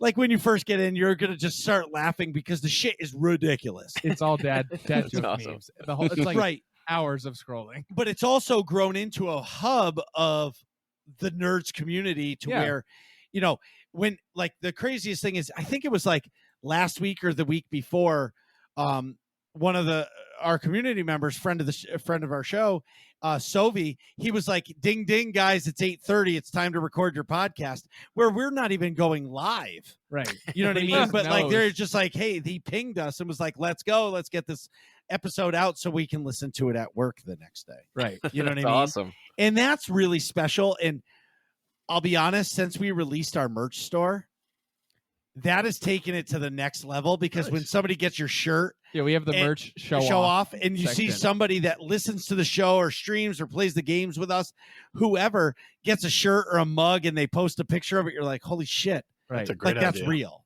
That's a great You know what I idea. mean? And because if somebody's taking money of theirs to buy my Pog shirt that has my face on the right upper chest, like, take a fucking picture, because that's fucking awesome. You know what I mean? Show that Yeah, shit that's off. Yeah. But I don't know I can't answer how long it's taken us to get over 300 people in the Discord. Like, I have no idea. Yeah, I don't remember. We weren't But really keeping it's- track of that.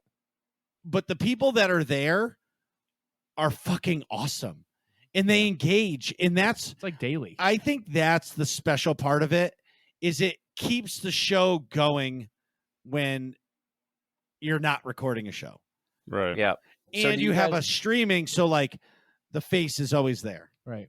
I was gonna like say, that. were you guys like super active in the Discord when it first got, or were you guys just like hands off? Oh, and it we're just- very active now. okay. Yeah. Like, I don't stop. Like, I might have Marcus is constant. I think, yeah, I'm constantly on it. You've been messaging in the Discord throughout this show. Right. People asking me questions. So somebody's learning how to stream, Yeah. and they're going through some heartaches of learning, like, hey, this isn't working. And I'm messaging them because, like, I don't want to leave them hanging. You know what I mean? Yeah. Yeah. But like, there's not, like, you can mute your Discord too, so you could be in there. But like I'll give an example of like the Guardian Down Discord. I love it because they talk so much shit to GATR. It's the greatest On thing the punching ever. bag.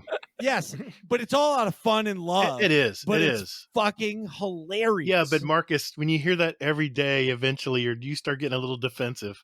But I realize Well, it you is should out of be. love. Yeah, but you should be. But like, your response should always be the emoji of the middle finger. You know what I mean? Like, that's it. Yeah, exactly. So that brings us back. How do you guys record Hazel and GATR? We do everything through Discord. We love Discord. In fact, have so many people that have boosted it. We get so much better bit rate when we record our audio. We can do video rooms too, just like we are right now. But like I said, I use OBS. I just capture whatever comes through my earbuds and whatever I put out of my mic. It's that simple. I keep it very simple. But we have like Hazel, we have like live events. We'll have live shows where double-digit people will come in and watch our show. And while we're there, they can't even see our faces. All they can see is our icon. It's called what's it called, Hazel? The live event called Live. Stage. Yeah, it's called Stage Channel. And we've done live shows in there. We do everything through our Discord, and we're active multiple times a day. Oh yeah. And the sound quality is good. We haven't had too many hiccups. I mean, wait a minute. Knock on wood. Yeah. It's been a really good experience. So does Discord have a record button, or does No. or you got to use Now, OBS? a lot of our fellow Discord people, communities like Guardian Hub and Two Titans and a Hunter, and a lot of related podcasts. We all have our Owl Sector Alliance network. We all kind of team together. We actually will. They use Craig.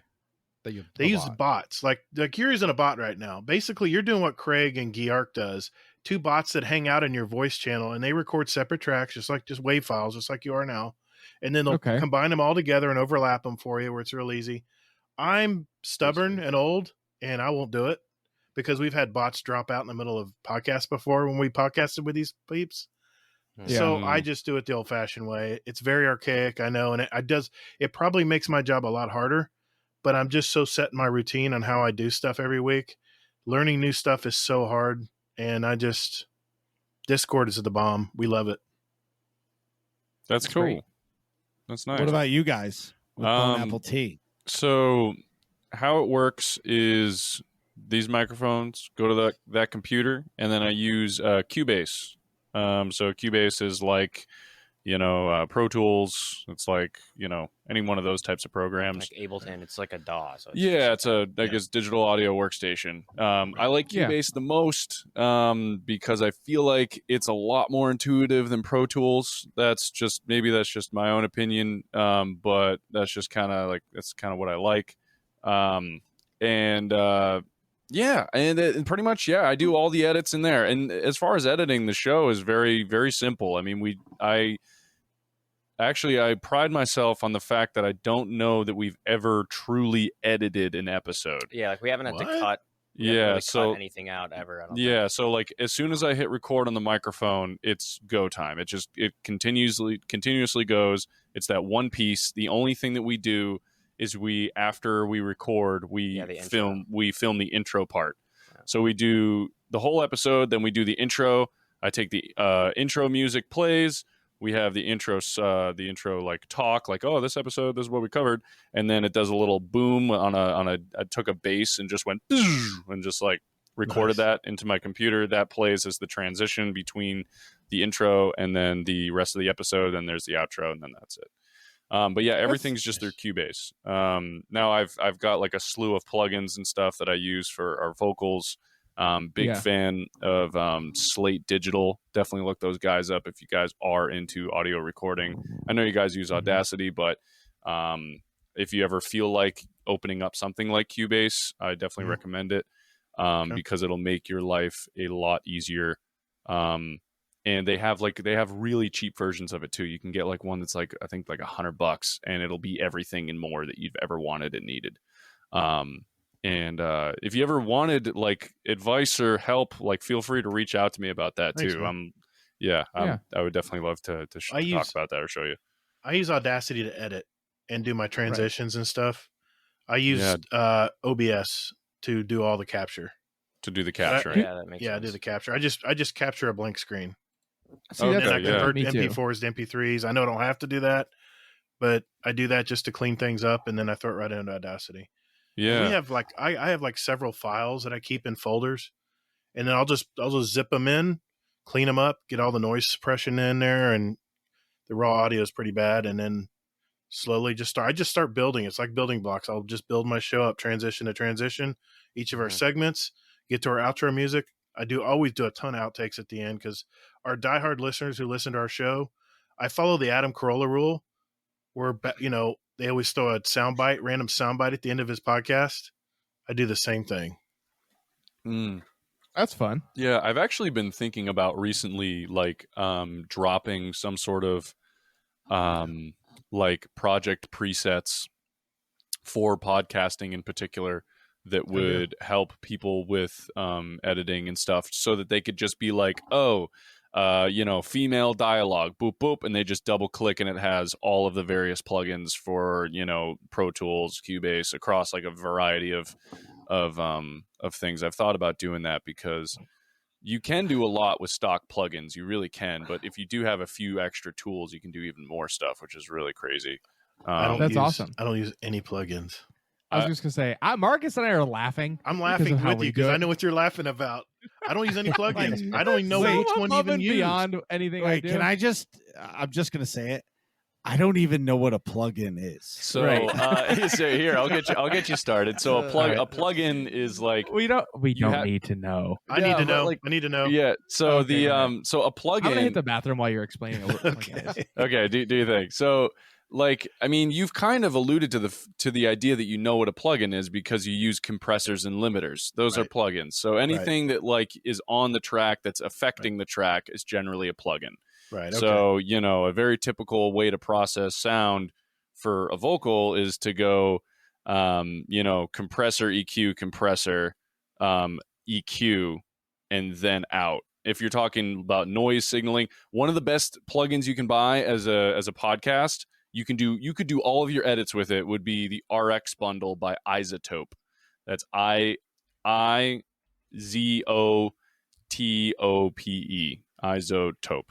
noise Yeah. suppression package, RGX, RCX. It's RX, so the RX bundle. Now, granted, there's going to be various levels of expenses in terms of like what comes with the RX bundle. There's like the premium package. It's like there's first of all there's the ultra like production level, which is like $1,000. You don't need to buy that one. I would say Not the required. I would say the most expensive you could go that would make sense would be the $500 package. That's going to come with that's going to come with de-reverb. That's going to come with RX dialogue denoise.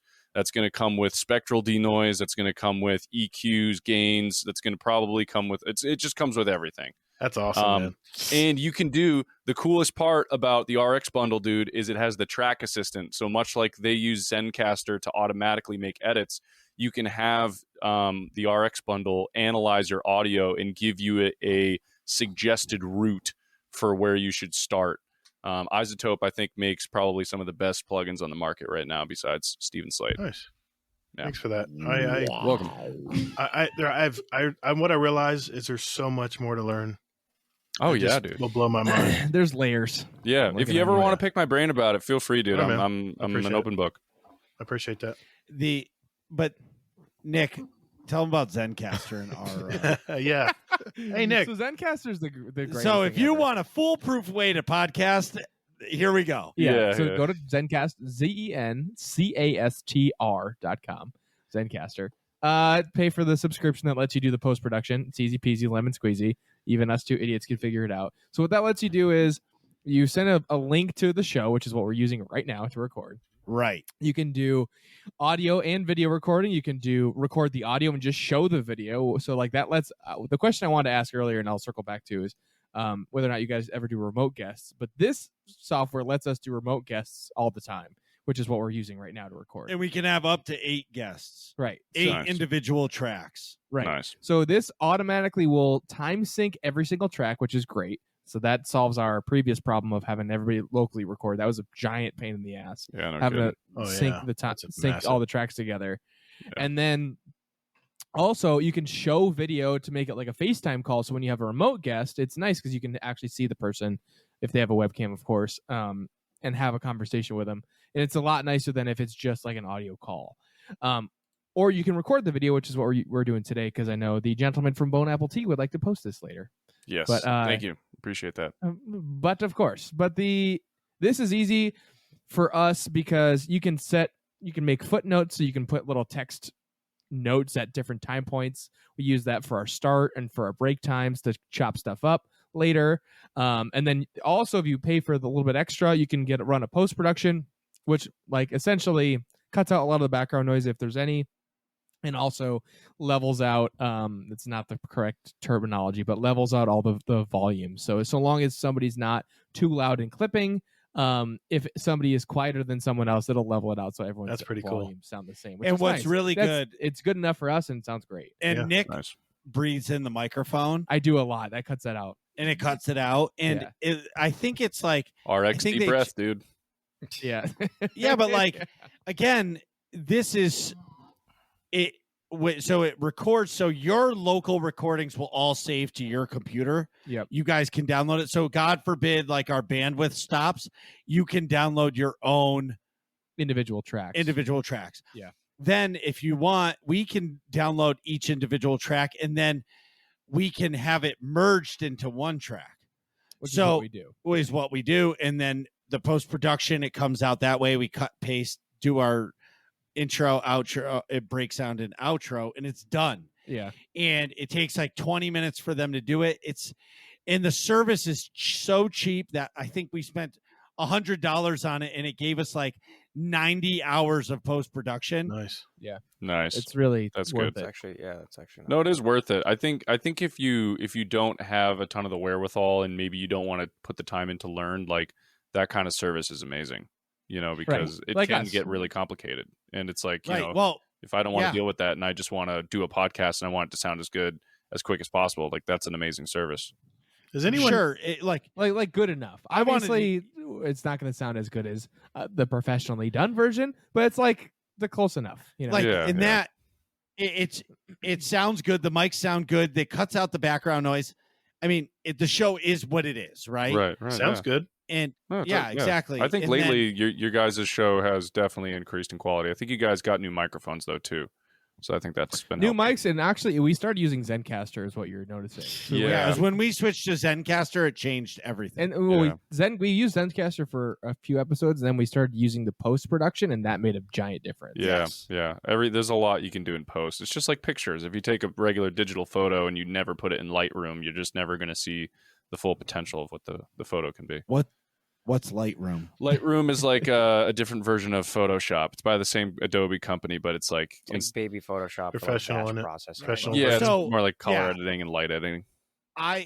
We really wanted to use Adobe for the podcast audition, but like it's a monthly Yeah, cost. it's Yeah, annoying. so And I'm like, expensive. Yeah. I'm not subscribing to that. Yeah, Where right now you pay for Buzzsprout to upload your RSS feed, and like then you have Zencaster, and then you have this, and then you have that, and it's just like website. You wanna Yeah, click those it's domain like- service. They charge you like $100. yeah, dude. I literally Yeah. just had to do that with fucking Premiere Pro because I accidentally forgot to fucking sign out of it. I did like a free Oh. trial of Premiere Pro, and then I Yeah. forgot about it, and now it was a almost $90 charge just Dude, to I cancel did that with Adobe Acrobat like PDF reader, it. Ugh. and I think Everything, That's- everything Oh, Adobe. no. is $100 for a fucking everything. PDF to cancel a PDF reader Yeah, subscription. it's like so stupid, sick. dude. Yeah, I really don't like Adobe's model, but I can't get away Nope. from Lightroom, so I gotta keep Yeah. it. yeah. Gotcha. But Oh, your question was, do we do remote guests? Oh yeah. Do you guys ever do that? Yeah, we do that a lot more now because we've been interviewing EDM artists from like California and Yeah. Chicago and all this type of stuff. So how we do that is probably more complicated than it has to be. It's over Zoom. But it's over Zoom. I record it on Zoom, and then I have Zoom. Zencaster. Yeah, I know. It's funny that you bring it up. It's like maybe I should just switch to Zencaster and just have Zencaster printed out. But Yeah, you don't have to use the post production. It'll give you the raw files, but at least Yeah. it lines it all up nicely for you. yeah, that is like, so the one thing is the newest version of Cubase has been amazing. So because I have to use Zoom for other things, I just already have the premium version of it. So I'll have Okay. Zoom print out the individual file. I'll take that file, put it in Cubase, and then Okay. then it's just like their track. And honestly, Cubase has been doing this amazing thing where it can, because oh my god, okay, get this. I literally put a set of headphones like this on a microphone. And so what happens is I have the audio from the mic onto another mic like that. It spits the audio, it records it into Cubase, and then I align it with the Zoom audio afterwards. Yeah, it's And the it whole actually, it sounds like a whole thing, but it's actually, if you think about it, not to toot my own horn, kind of brilliant. I'm using headphones as a speaker to record into Cubase, Record it and into then Cubase. and then crazy. lining it up with the actual raw audio from Zoom. And Marcus's then head just blew up. Why? yeah, and then Why are you doubling the audio? so I just double. to get the video aligned. It's with just to get the audio. video line because we record the video locally. So because I record the video on 2 DSLR cameras, and Use then Zencaster. Zencaster. But there's like, the only thing is though is like, it doesn't, like, if you use this service and we record video Yes. here, the quality is not nearly Yes. as good because Yes, it is. like video wise. Yeah, but it records it. So you'll see when this uploads, it's going to fluctuate while you're live. Like the audio quality sometimes, if you have really bad internet, also fluctuates in the conversation. But Right. when you save the file itself, it's perfect. Okay. That's crazy. Like all of our video is going to be 1080p in 60 frames or whatever we're what if it recording at. What if it breaks up like it is periodically? It'll smooth it all No, out. because it saves it. It's all encoded in the. locally. Yeah, locally it saved saves it. it as well. But I when gotta it's figure out how to streaming plug to the us Yeah, as we're cameras in the talking, Right. Yeah. fluctuates. I Gotcha. can look into that after this. So it takes Yeah, your local camera. that might be recording. worth looking into because like what Yeah, essentially well, what I happens should- now is like I throw everything into Final Cut Pro when I Just a do bunch Mhm. of lining. like the video Yeah. thing, and because we use cameras, like you got to realign the camera audio to the The video? the Separate tracks. professional audio. Yeah. Now, Right. luckily, Final Cut Pro, it's the professional version of it. It has auto align, so it'll Nice. auto sync stuff, which is really cool. And then you can do That's multicam clips. And then I literally sit there and rewatch the show and flip between the camera angles myself. Whoever's talking. Well, that's see that in itself is different because you're doing that where Me and Marcus are sitting next to each other. Yeah, That's high and level. Webcam. That's high Calling it level. a day. That's high level yeah, stuff. that for me. If you watch our show on YouTube right now, I think it's comparable to like any other professional podcast you would ever see, including like a Joe Well, Rogan 100% in terms of quality. My goal with Yeah, the show was agreed. to essentially give the viewer as high level of quality as possible, such that if they didn't like the show, it's just because they didn't like the show. It was never because of a quality issue, which I was like, Right. all right, that's fair. If you don't like the show at that point, then you just don't like me, and that's cool. I get it. But I never wanted there to be like a quality barrier.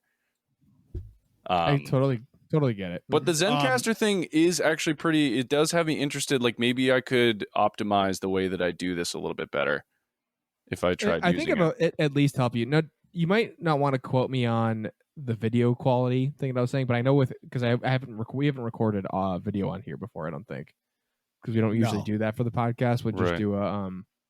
do it with just the audio. But I know we've had audio glitches before where like someone's internet goes down for like a couple seconds and they sound like a robot to Mm. us live. But then when we go listen to the recording, it's perfect. Oh, interesting. Man, your video is fantastic. Super clear. Thank you so So much, man. I'm thinking that like the same thing is going to be true with the video, where it's changing as we're talking, but in the end result is going to be good. Yeah, I'll be curious because you are recording the video right now, right? Yeah. Yeah, that'll be cool to see like what we get on the other end. And do you know if Zencaster is recording everyone here? Yes, it is. Yes. Oh, see, that's cool Okay, too. cool, yeah. That's cool. Using I'm our definitely local. Yeah. I'm definitely curious to see how it comes out, because what I'll try and do too, I mean, this is such a long episode, it'll take me fucking forever to edit the whole thing, but I'll try and I'll create like a video out of all this, and we'll see what we get. I just subscribed. it's- I'll be waiting for it. Here's It'll be a longer edit. There'll probably be episodes in front of it, Sure. but so we do this podcast, right? All of us do this podcast because we love it. Yeah. The question is do you guys monetize your podcast? Well, that's a sore subject. We don't. no, we don't. Whoop. We Would we love just to. started we just started trying it. We've had guests and community members say, "Hey, you guys should monetize. I mean, you guys should do a Patreon." And in January, that's when I'm the impulsive one in the show. If you haven't figured that out yet, Hazel's the one that has to clean my messes up. I'll jump into something quick, and I bet you have ADHD. I bet you have it too. But anyway, I mean, we both do, but okay, yeah, I think we all do for gamers. But I'll say or blab or do something stupid, and Hazel will come back behind and go with the broom and dustpan, and but no, we started it. We started in January, and it's like when we started our Discord. It was myself, Hazel, and Easy, and we sat there and said, "Okay, what's up?" We didn't, and here we are. We're over 300 members strong now too, and it just is word of mouth. We just found out that we weren't even able to be searched for Destiny Podcast in Google because we didn't have a Destiny Podcast in our name. Now we finally got that fixed. We have organically grown everything since 2019. Oh wow. But we started a Patreon in January, and every month it grows. Every month it's gotten bigger and bigger, and it has paid for all of our premium services, like our SpeakPipe, like our hosting fees are enormous because I don't know if you'll notice our podcasts are extremely long and they're 128 kilobit processed in stereo. yeah, It's a lot of file size, and our Yeah, host us too. our host is Lipson, and Yeah, we they do base Lipson, everything too. on download size, and I have like their maximum package right now, so it adds up. So our Patreons pay for all of that for us now, which means all me and Hazel got to worry about is just sitting back and creating content and having fun, and it takes a lot of the pressure off. Do And- you make like podcasts specifically for Patreon? Yes. Like you have to be like Yeah, exclusive podcasts. We have like, so certain many episodes. outtakes that we put them together, like 3 or 4 shows. We'll take all separate, like I'll sample out outtakes from each of the shows, and I'll put them into like a bonus episode. We actually published one bonus episode to the public.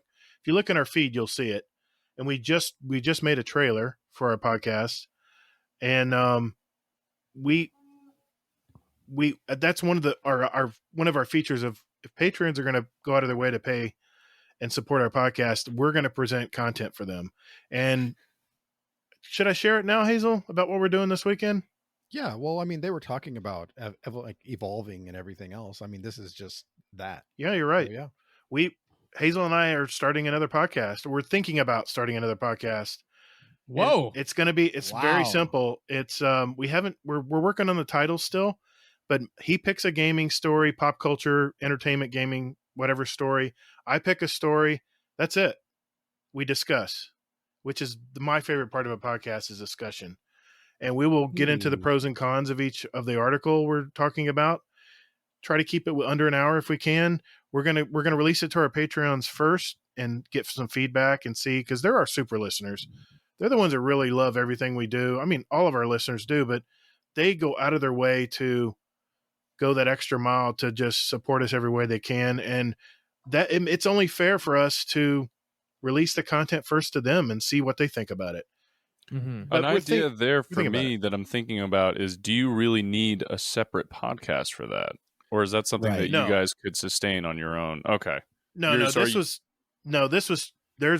another podcast of in our gaming podcast universe of podcasts where they actually have a Star Wars podcast that they were first offering just to their patrons.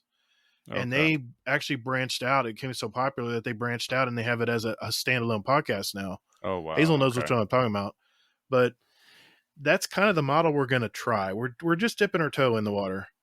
Okay. We Very cool. we are starting our Patreon. Good. Mm-hmm. Yep. So there's going to be 2 tiers essentially. One is just going to be because you want to support. It's going to be nothing. Yeah. You know what I mean? Essentially really Like cheap. And then Nick and I are very lazy. So basically what we're going to do is our Patreons will get the unedited podcast. So they'll get all of the pre-show, all of the break, and then whatever happens in the post. Yep.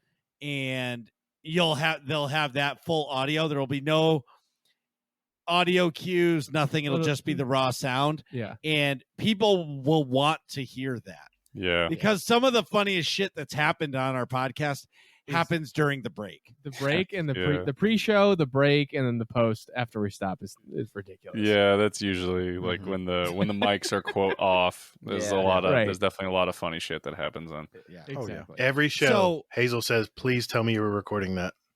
Right. But that doesn't happen unless he's fearful that you're not recording that. Right.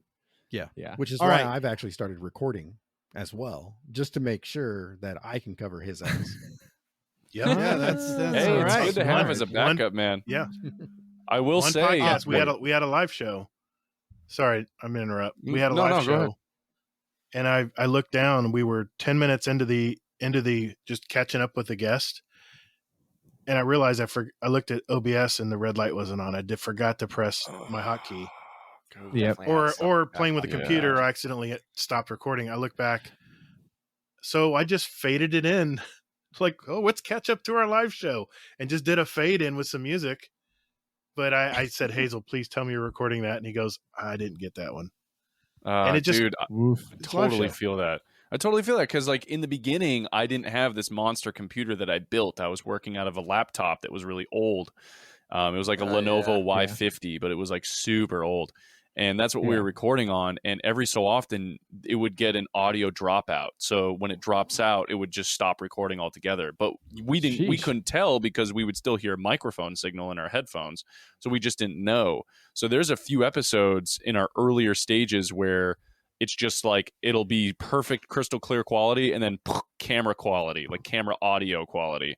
And it was just so bad to Wow. the point that I literally went out and I bought a separate little wireless remote controller to record us in the event that the computer shut down. Eventually, when I, got the beefcake Avatar computer back there, if you watch Always Sunny, you know what I'm talking about. Do you guys watch Always Sunny in Philadelphia?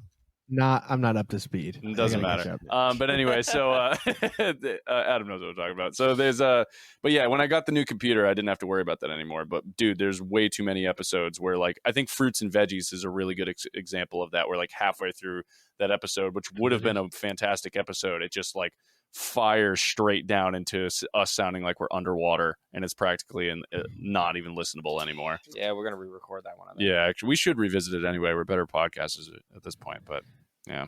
Well, if you need a guest, let me know. I definitely Dude, don't. yeah, why not? we should at some point. For real. Okay, I was kidding about fruits and veggies, but Personally, I wouldn't put me on a show. It's just bad news. Nah, What do dude, you- Marcus, that's the reason why I want you on a show is because you're bad news. right, you're a great podcast guest. Yeah. We've been on other shows before. All right. Our You new host a favorite podcast. time of the Yeah, show. you host a podcast. Of course, you would be a great podcast host or guest. Right. Nick is the talent. I'm just here. I just coordinate. Nick's the talent. He's the wild card, bitches. I disagree, Marcus. I've watched your Wild card, streaming. bitches. You are incredible streaming, man. That is your Yes. gift. He has so Exactly. much energy when it comes to streaming. Yeah. Yeah, I could see it. game streaming on Twitch. You do a good job, I've man. peeped a few times. I've definitely been on there a few times watching Marcus. Sometimes when I'm like Yep. eating, I'll be like, "Oh, what's Marcus up to?" Well, I will say that I do love it. You are awesome. High five. Yeah, like I do love streaming a lot because I'm doing the thing I love to do, which is play video games, but I'm also chatting with people. Yeah. I like the interaction with the chat is why it's really hard for me to do hard content because like when I'm super hyper focused on the game, I feel like I'm letting the viewers down because I'm not paying attention to them. I'm paying attention to the game. Yeah. And that's where It's that tricky. and that's Definitely. where that happy transition is. It's like I either have to say to the chat, like, tonight I'm focusing. I'm not going to be typical Marcus because I have to focus on the game, or just continue to be that casual player that doesn't really fucking care. And I'm just enjoying the game. But, anyways, I'm ready. You ready, Nick? Of course I'm It's ready. working class questions time. Hell yeah, it is. Let's go. So, Stask asks, what is your ideal video game, even if it doesn't exist? Whoa. Who wants to start? Mm. Should we Uh, start? Yeah, I No, mean, they should. No, you guys start. okay. Let her- Well, I can go, but I already know. I had to. Okay. I guess I'll go first. One of my favorite games of all time is anything Metroid. So a Ooh, Metroid okay. game is kind of my bag. The newest game that came out, what was it even called? Dread was fantastic, and I loved it. My ideal game would probably be some sort of, you know how they did the Metroid Prime series, but I would love Yeah. to see more RPG elements to the Metroid series. I would love to see You're a speaking my skill language. tree. I would love to see, I love the weapons tree and like the abilities tree, but I don't know. I think if they added some sort of extra RPG layer to Metroid, I think that would be the most ideal game for me. Anybody? Oh, I can go. This Go is ahead, easy. Nick. So my ideal game kind of exists, kind of doesn't. My ideal game is a single player action RPG shooter from first person shooter. So like kind of like RPG styles of like Horizon Zero Dawn, or maybe like Shadow of Mordor, or like Shadow of War. It's the same series. But like kind of like something like Fallout also. So I like a first person shooter game mechanic wise in terms of combat style, but I also really, really, really love a first person or like a single player action RPG that's like open world like that. So that's my ideal game. So the Fallout series probably comes closest to that, and that's probably why I gravitate towards that as like my favorite game whenever I'm asked, like Fallout New Vegas. Mhm. But Yeah, I don't know like- that New Vegas isn't perfect, and Fallout 4 isn't enough RPG for me. So there's not exactly my ideal game doesn't really exist, but it's somewhere in that genre. I'm a Adam? like RPG, like single player RPG game guy myself too. Like this, like Sekiro is probably my favorite game, mostly because like I know those From Software games are hard, but the combat mechanics are so good, and in that game in particular, like everything's so quick. So like there's no like, in like Fallen Order, you're slow. yeah, in Sekiro, like the second I hit the button to parry, like this dude's parrying. You know what I mean? There's no Oh, delay. the block in that and I game just is really- fantastic too. Yeah, I just like I like a game where it's like hard, but if like you're only gonna lose if like you fuck up, like you do something stupid. Like if it's like the There's no game is just there's no cheap, delay between input. Yeah. It's like if there's output. like none of the bosses have unblockable moves, none of that bullshit. You can technically get out of anything. You just have to figure it out. And like I like games like that, and then also that have RPG elements because there's progression. Like I really don't like a game where it's like, well, although I do like a lot of like roguelike games where it's like you die and you basically just restart, everything restarts. I don't know if you've played any of those types of games. Like What's Dead Cells or anything like Dead that. Cells is Dead- my favorite one of them. They're Yeah, super Dead fun, Cells. but Oh, it's not Dead even Cells is true cool. roguelike because you can technically there's like some permanence there because you can change the game. I think Yeah. that's a better version of it. What's but that like, Greek god one? Hades. Oh, yeah, Hades was a Yeah. ton of fun. I don't know Hades if you is played that game. amazing. Yeah, is. so like those are like better versions of like roguelike games, right? Like people are like, oh, they're not true roguelike games, whatever. But like the RPG elements to it, right? That just makes any game to me instantly more fun if there's some progression and like some level of customization.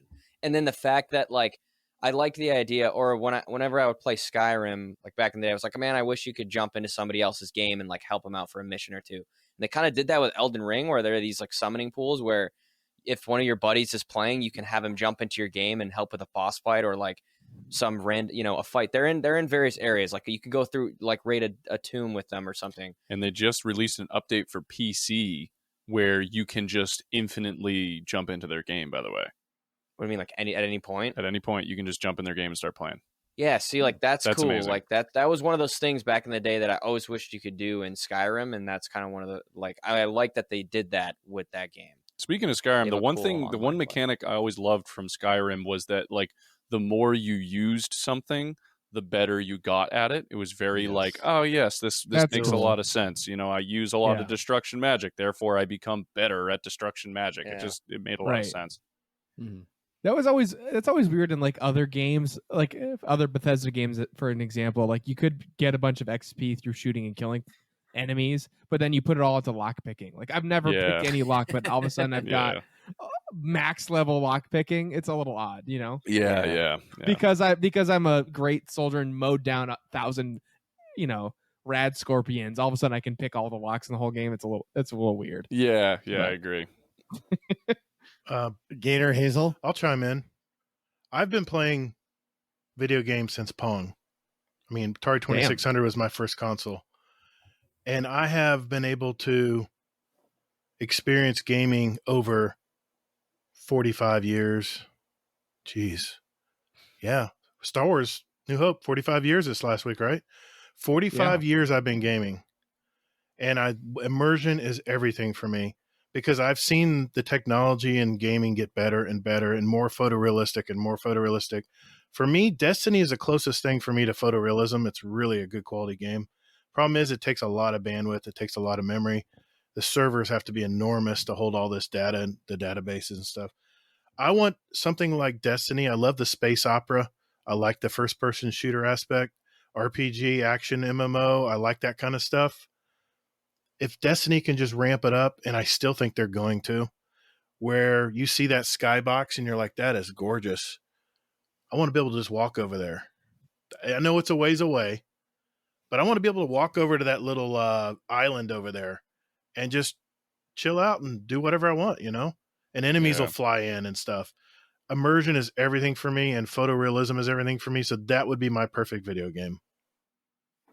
Dude, you're actually kind of not to keep talking about Elden Ring, but that was one of the things that blew That's my what I've mind heard. about that game because like you'll see something that is like seemingly forever away, like a castle in the distance. You're Right. like, "Oh, that's clearly just a background generated thing." Like, Right. no.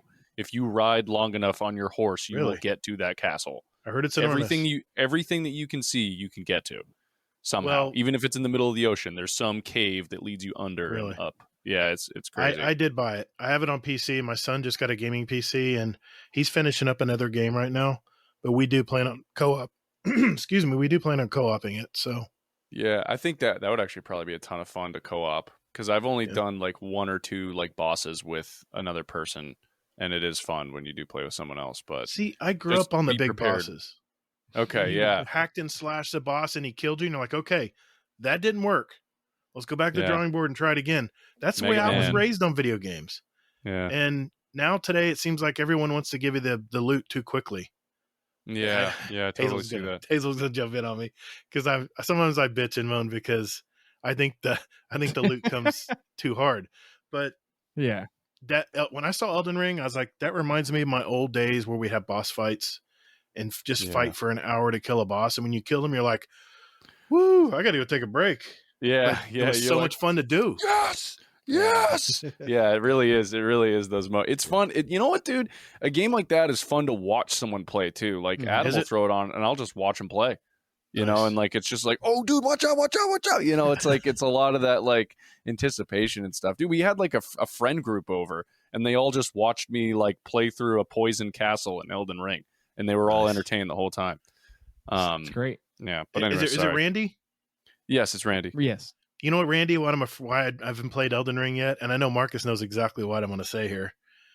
I played Destiny. Yeah. If I go play Elden Ring, this is the kind of games I like. I grab a game and I hang on to it for dear life, and I won't play anything else.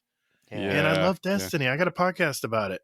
I'm afraid that I'll get hooked on it. Definitely. Yeah, I mean, it'll like, definitely let me put it this way, dude. Like, I'm 100 and like level 120 something. I'm also like over 100 hours into the game. I don't even know how that's possible.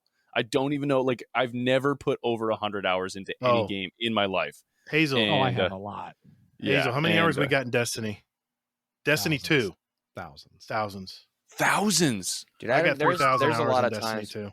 There's a lot of times where I don't even pick up I don't even pick up the controller because I know it's going to be like a multiple hour thing. I'm like, I just want to check something for like 5 minutes. Dude, it's the famous last Never. words. He literally did it. He did it yesterday, and I put on a timer just to see how long let me check something was. 58 minutes. Yeah. 58 minutes was let me check something. Yeah, I was like, I was let me just go checking my inventory. Yeah. Let me go talk to this mystical turtle thing. Yeah. Oh, look at that. An hour went by. Yeah. That's gaming, man. Well, I love it. Hazel, how about you? Quick answer to this is basically just that I mean, I don't really know what my ideal game is, but I know what my ideal game mode is. And it's going to make Gator cringe.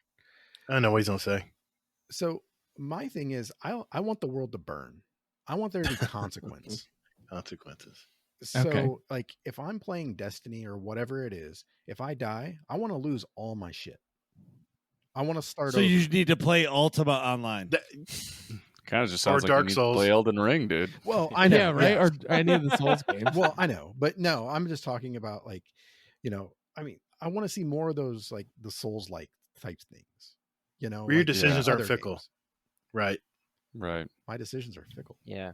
No, where you don't really are too worried about the decision because you can just start over with all your stuff.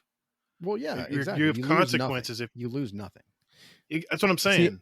I'm adding to your point. I'm saying where your decisions aren't fickle, like, well, let's try it and see what happens. No, you lose all your stuff. You're going to think really long and hard about that decision. Yeah.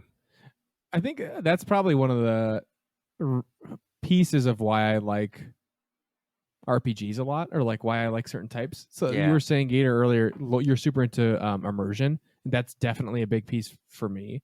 I really enjoyed the Middle Earth series of games, Shadow of Mordor and Shadow of War. Yeah, those are because great there's games. a giant lore background, but also there's real consequences to like what you do in the game through their nemesis system. So if like you happen to accidentally die because you weren't paying attention to a random orc, well, that orc just became a captain, and now he's going to talk shit about you every time you see him again. Teabag.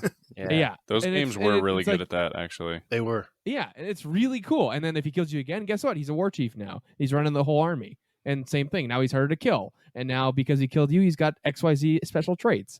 So my point being, one of the reasons I did not like Fallout 4 nearly as much as some of its predecessors, particularly New Vegas, is the RPG elements, like the dialogue trees, did not have nearly as many consequences. So like you could, if you pick an option, you pick the be an asshole option versus the be a nice guy option versus the ask a question option. They all lead to the same endpoint in the dialogue tree in Fallout 4 versus other dialogue trees. You could get totally different story outcomes depending on how you engage a conversation. Do you pass your speech check? Do you not? Do you try to go through things diplomatically? You get one option. If you try to fight the guy right away, you get a totally different story outcome. and those decisions matter. So like having, well, I know you're saying, Hazel, like gameplay wise, you want consequences, but like consequences in your story are really important to me too. Oh yeah, I mean that'd be huge, you know. Yeah, I mean, like in Destiny 1, at the end of the life cycle for it, well, I say that, but it's still going on. But before a lot of people came to Destiny 2, people were doing like a Destiny 1 Nuzlocke run, where they were saying, you know, I'm gonna go through, I'm gonna pick, you know, whatever my first weapon is I get, I'm gonna use that. And then if they like, you know, when they got to another area, they would use that one instead of the other one, and then they would delete that. And if they died, then they lost all of their stuff and they had to start all over. Oh wow! They you know, Nick, you reminded me.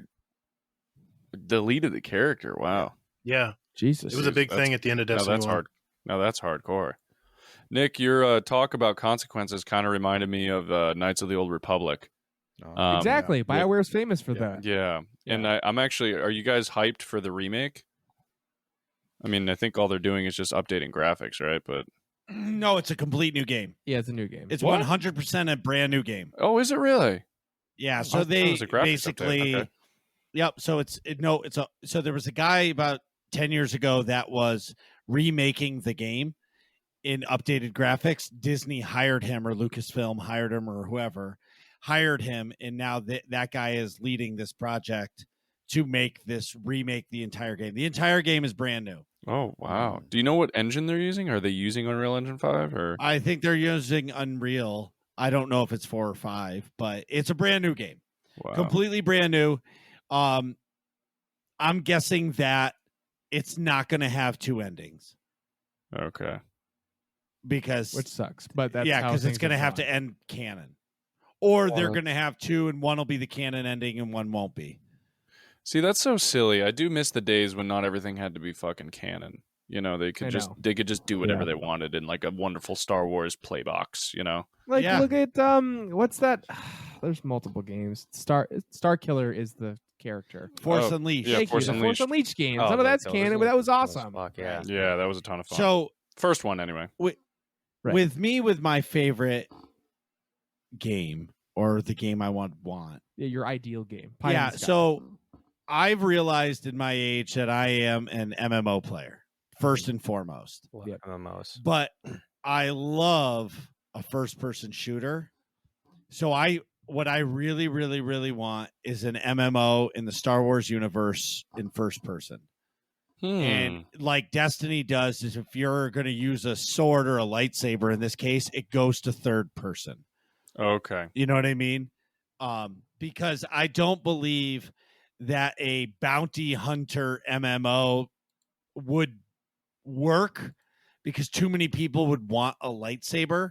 Yeah. Not everybody wants to be a bounty hunter or an Imperial agent or a smuggler. You know what I mean? Yeah. Somebody's going to want to be a Jedi. Just like when Star Wars Galaxies came out, there were no Jedi, but they had to add it in because people wanted it, and they made it so hard that legit it could take you 6 months to become a Jedi, to find and resource all the materials and stuff. So for me, it's straight up MMO Star Wars first person shooter. That's awesome. Shooter, third person sword. Have you ever played Republic Commando? Yes. It's really good. That back recently, honestly. I was actually about to ask, because you mentioned like not a lot of people want to just play as like a bounty hunter, but did you guys ever play the bounty hunter game? It was just called Bounty Hunter. You played as Jango Fett. No. It was okay. So for its time, it was pretty sick. It was on GameCube and PlayStation 2. But you just run around as Jango Fett, and you essentially just like you just go through a bunch of random missions that aren't canon at all, but it's just like following him through. Yeah, you're getting the bounties. Yeah. I've wondered, since they've released Mandalorian, if they're going to do a very similar style game but modernized and open world like Mandalorian or something. They are. Yes. It's in the works. Ubisoft's making it. Oh, yeah, Ubisoft's making it? The Division team, the people who made the Division, are making a Star Wars open world game. Assassin's Creed 35, it's Boba Fett.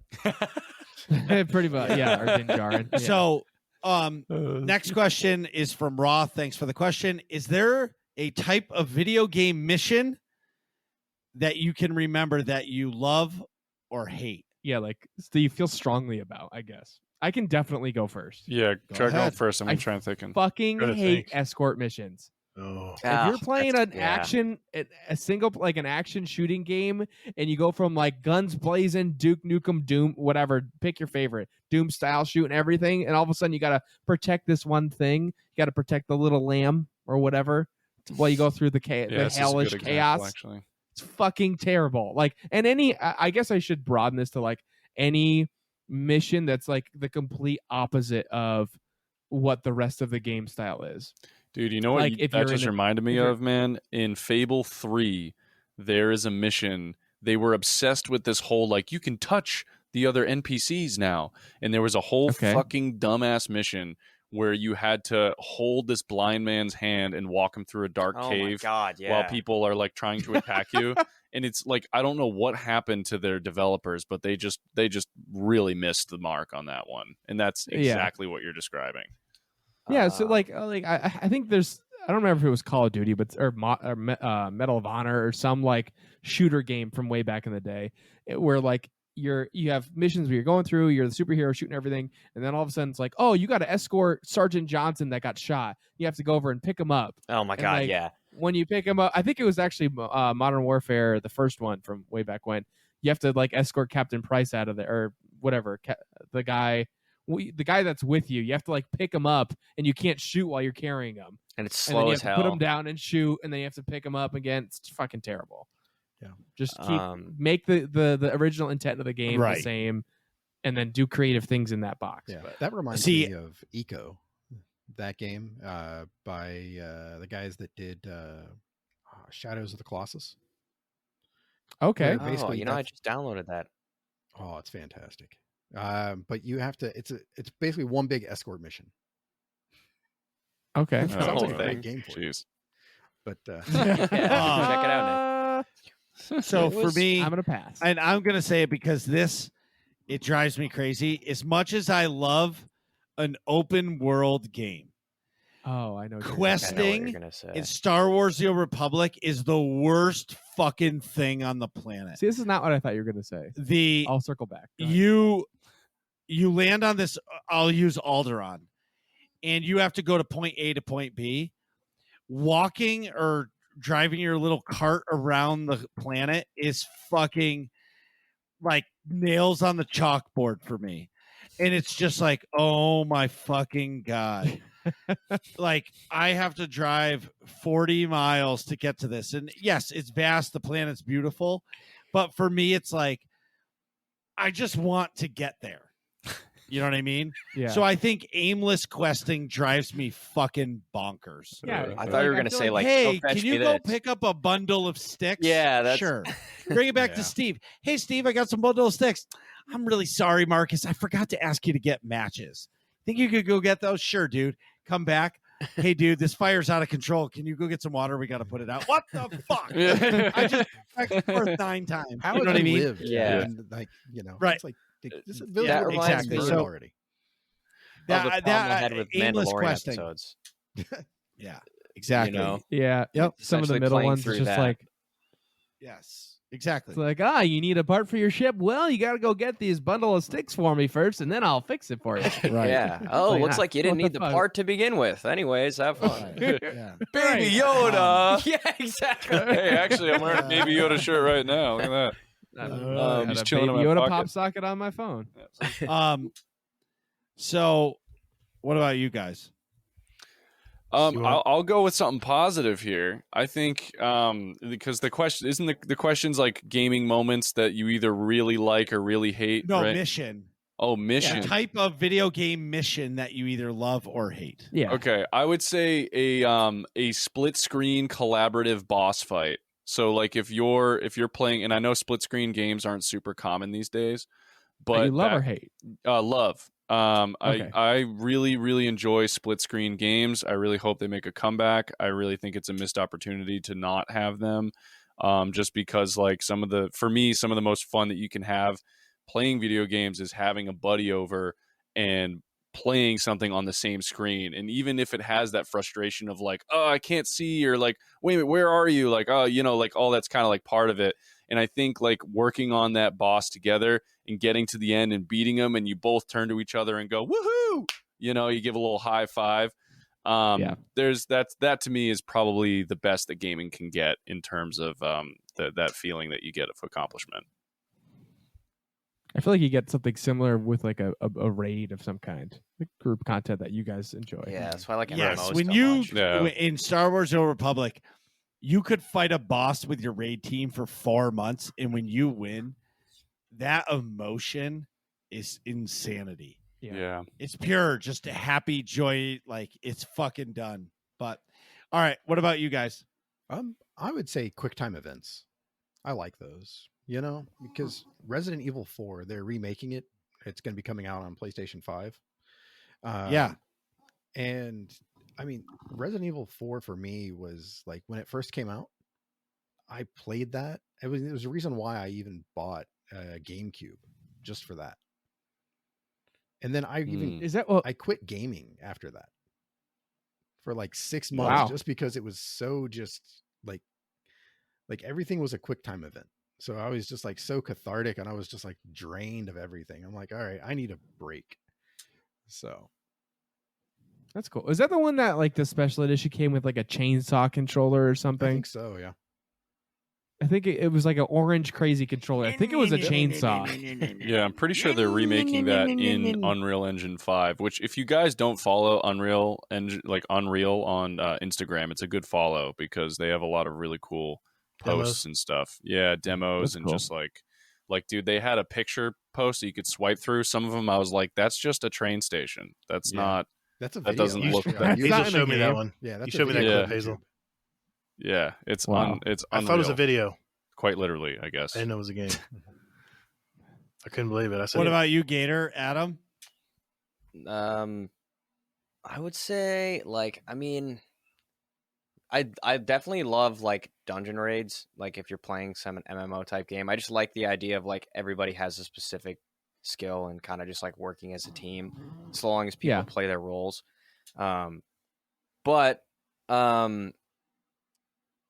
Like there's only one thing that I can really think of that was like that I hated, and it's just for whatever reason, I don't know why this came to mind, but like this is like an old game. I think it was DBZ Budokai 1. It's like a fighting game. And like there was this mission where you were like you're Goku and you have to hold Raditz while Piccolo charges. Oh a my cannon god, I know exactly what you're talking about. Dude, I destroyed the analog sticks on my controller because I did that thing so many times, and the skin on my hand was like completely gone. You just sit there and like rotate the thing and like line it up perfectly. And I just remember that. So me and my brother played that for hours and hours because it was fucking impossible. And dude, like, I played that in college when you lived on my floor. Oh, really? Dude, it's like the old school. It was literally like the first one. And I think that was the first game I ever owned on like PS2 or something. Yes, for PlayStation 2. And then we finally beat it. And then like we turned it off and we turned it back on. And I'm like, dude, we didn't have any of the data saved because I didn't even know what a memory card was. I didn't know what a memory card was. And I'm like, oh shit, they didn't tell us at the store we needed a memory card. So I had to do it again. So I was like, oh, yeah. So anyways, I really hated that mission, but the whole escort thing, that was a good one. That was good. I think that might have been one of the best answers so far. Gator? All right, you guys ready? Yep. Oh, I'm ready. December 12th, 2014. Hazel knows exactly what I'm talking about because it's his favorite raid. The very first DLC for Destiny 1 was called The Dark Below, and there was a first raid ever called Crota's End. Imagine 6 Guardians standing on top of the moon, dropping into a hole of nothingness. And if you didn't, float or coast down a little bit, you would die. You just hit the ground and just be dead. Once you got down there, it's pitch black. And you have these little things called thralls. Think of like, little mob with claws and stuff on them. And just think of hundreds of them running at you in the dark. And you have to go to these lamps. And when you got to hover around the lamps, you get this layer of darkness on you where you can't run. You're like in molasses. You get to the lamp and all of a sudden it cleans you of it. And then you can move on to the next lamp. And how many were there, Hazel? I think there were 20 of these lamps. So you had to No. Oh my just God. maze yourself through the dark to get to the first part of the real raid. And I remember I was always last, and the thralls would engulf me, and I was freaking out. It's the most love-hate relationship with this. It's the first phase of the Crota's End raid. And I always hated doing it because I never could figure out. Everyone had hunters and they had all these speedy setups on, and I was this warlock just trying to get through this place. I'd always end up in the last part of it, and no one would come back and revive me. They're like, dude, you screwed the pooch. We're out of here. We're on to the next area. And you would sit there and just watch everybody go through it. That sounds Most memorable. I don't know super how many annoying. times I've run that raid, but that's the most memorable and most hated part of Destiny I've ever played. There's a Dead That's Cells level awesome. like that too, actually, where you got to hit these lamps and that. Oh yeah, I remember that one too. That place sucked. It's essentially the same concept. Like the screen slowly gets darker and darker, and then everything just almost one hit kills you. So you're like, what the fuck? What the fuck? Yeah. Yeah. You guys ever break a controller over a moment in the game? Yes. No, I've thrown one Who in Call said of Duty. no? not Nick not said through wanting to. not through. I've never done that. I've usually been pretty good about it. Oh, I've wow. wanted to a whole bunch of times, especially Guitar Hero. I used to be really good at Guitar Hero. I could play on like expert, Oh but yeah. like trying to do the Through the Fire and the Flames intro. I remember trying to learn that for like 3 Ooh. hours in a row. I want to just break the Oh guitar yeah. in half. That was a tough song to do, man. Yeah. I could. I've go ahead. Oh, I was just saying. In terms of Guitar Hero, I played expert, but I could never do Through the Fire and the Flames. I could beat the Yeah, me game too. on expert, Exactly but I that. just like I couldn't ever get there. And I was like, the time and effort it's going to take to learn how to play this on expert is This just one not worth stupid song. Yeah. Exactly. And that's what cost me from winning the video game contest What? that one year. it. Oh wow. 1 year. Rock That Band was one, my yeah. game, and I played on Yeah. expert, but there were certain songs you just didn't touch. You just Yeah. didn't even attempt to do them. Yeah. Right.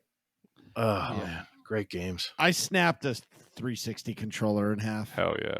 Nice. I Those are pretty remember- solid. I think it was over DBZ. I is was my- playing a fighter. Yeah, I was No. playing fighters. Yeah, fighters game. You guys ever play Dragon Ball Fighter Z? It's like a Yes. it's like a 2D not a Sega like person. action like Wicked fun. I was super into it. I'm pretty fucking good at it. Yeah, but he I got just me like into it. there was like I don't know what it was, some stupid thing, probably like lag related, and I never smash controllers, but like this kid does. Yeah, And he was so hanging out with me. He was hanging out with me too much, dude. Monkey see, monkey do. Because nothing pisses me off more than nothing pisses me off enough to smash a controller and like more than the feeling I will have after knowing I have to buy a new controller. Yeah. So, but I just Right. said It's Right. such like a and then yeah. Wait, So I just how far do you guys go back?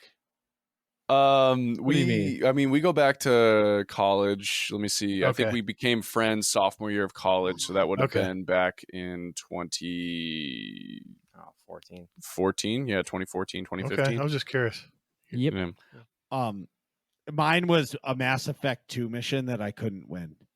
Really? I couldn't beat this Mass mission, and I just fucking grabbed it and snapped it in half. Dude, I almost did it Marcus to and I Elden mean, Ring the other day. I literally, I had my brand new wonderful Halo controller, and that the only reason it didn't end up in two pieces is because I looked at it and I was like, my mom gave me this gift, and I was like, so I didn't end up doing it. I was like, calm down. And afterwards, I always feel so silly. I'm like, I can't believe I let that get the fucking best of me. It brought the monkey out. As soon as the monkey Right. comes out, and Adam knows this, I have a problem, dude. I fucking smash shit. It's bad. Like I'll just it's like I slam doors, I get more stompy, it's never towards anything living, but like Thank God man, they nerfed that. yeah. The most But, fun ever to watch on YouTube is Yeah. the streamers who freak out and destroy their mouse and keyboards. Oh, It's God. so fun to watch.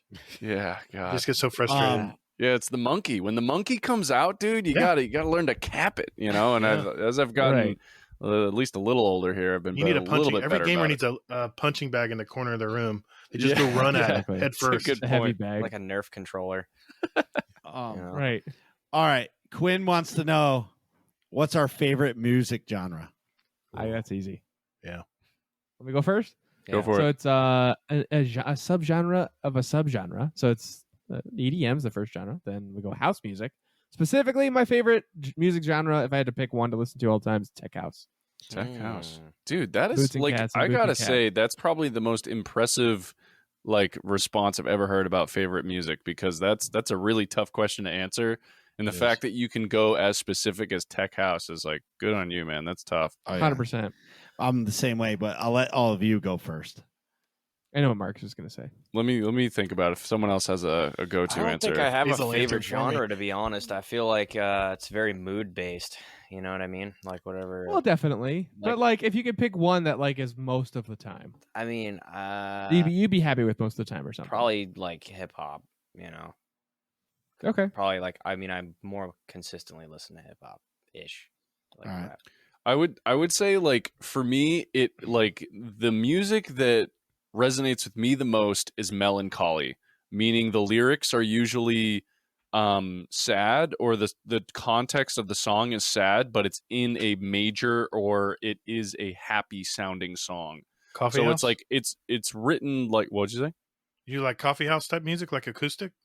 I do like that Yeah. kind of stuff, but like stuff that where like what's a really like pop punk usually does this really well. Some modern rap has done this really well. Like Post Malone has done this really Mhm. well. Like if Yeah, you that's listen great. to like Yeah. if you listen to Rich and Sad by Post Malone, like that's kind of what I'm talking about, where like the music itself is in a happy key, usually a major key, but the lyrics themselves Yeah. are actually pretty sad. For whatever reason, that usually hits me to heart. If I'm working out, like because I work out a ton, it's like going to be hard hitting metal music for the most part. Gotcha. I guess it's hard, dude. It's so hard to say. Like, Yeah, I listen to, like R&B when I work out. Depends on your yeah, mood. yeah. The mood's the biggest. The mood's the biggest thing, right? But yeah, usually it's usually that sort of combo of stuff. My genre's all over the place. I mean, I like jeez. Hazel loves it when I say this. I like Missio. I like really heavy progressive rock. Like Nice. a lot of Swedish metal bands. They make there's some really good artists out there with beautiful voices. Yeah, Just anybody who follows like Pink Floyd-esque type music, very heavy, strong music. That's usually what I tend to go to. But Nice. Missio and groups that are similar to like that type of music, it's like alt rock, pop, alt rock. I don't like pop music, but anything with a heavy theme or a heavy, serious, I don't know, serious beat. And I like Post Malone, by the way. I like his new album too. that he's Oh, come out nice. with. Look at that. Sweet. I have a very eclectic taste, but I always know to listen to stuff that's up and coming because I got 20 somethings. So Post I hear their Malone- music. Post Malone surprised me when I heard him live, because this, he's not a good looking dude, no offense to the guy. I love the guy. He's Yeah. great. He's whatever. But like when I saw him get up on stage, I was like, oh, who's this guy? And it was for Hilarity for Charity that Seth Rogen puts on. Yeah, remember that. And he did a guest spot at the end of one of his things, I think back in 2018 or 2017. Yeah. And I heard him sing and I was like, holy freaking hell, this guy can sing. Yeah. Like, he is really talented. And pretty much from then Yeah. on, I was like, oh, this guy's great. I mean, top Mhm. bands we're talking like Depeche Mode, Foo Fighters, which have both lost people in their bands recently. It sucks. Yeah, I which know. is crazy. Yeah. But They're it's so weird. It's young. wide ranging. I always go prog rock, and Hazel just rolls his eyes. I lose him as soon as I say Like prog rock. prog rock as in like Well, like intervals. intervals type thing. Yeah, I think of like intervals or like Polyphia. Oh, like I stuff like like Love that. Polyphia. I love their music. Periphery. I don't like the new Yeah. neck tattoo a guy's gotten, but hey, they're getting older. They're trying to express themselves. Oh, yeah. Yeah. I love instrumental too. Yeah, Tim I like it Henson's all. Nasty. Oh, we lost him. Oh, he's back. There he is. Oh, there he is. And there's Hazel. that's see. So, I told all you. right, I so say prog Hazel, rock. what is He's out. yours? Yep, He heard prog rock. He's like, he signed out. He's out. Pretty much like everybody else has said. I mean, it depends on my mood. If I'm working out, it's like something hardcore rock music. But for the most part, it's maybe like alt rock, something like that. Hip hop for sure. Yeah. Nice. Very nice. Yeah. So, me, it's very simple. Electronic music. It's drum and bass. Nice. Oh, I dude. knew it. Female vocal drum and bass That's good. is just the greatest fucking music ever. It's It's upbeat. I'm high energy all the time. I don't care. I can go to sleep to it. I can wake up and do my shit. I love 90s punk rock. Love it. Like I'm You a skateboarder? going in some. Yeah, I was. Okay. I was actually a pro-am skateboarder a long time ago in a Nice. galaxy Yeah. far, far away. Wow. Wow. Like, when I've hit my nuts, yes, on a few handrails before, and that yes, That was a shit follow-up question. sucks. Yeah, that was. Yes. Do you have any knees 100%, left? that That's shit the sucks. question. And the worst was I was in Chicago for a mini ramp contest, and they were like, "You're gonna put on your helmet," and I was like, "No, I don't need it. I'll be fine."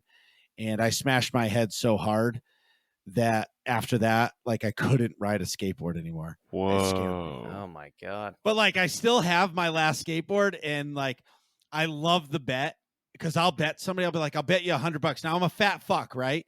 But like, I'll bet somebody $100. I bet I can do a kickflip in 3 tries, and they're like, "Fuck you, $100."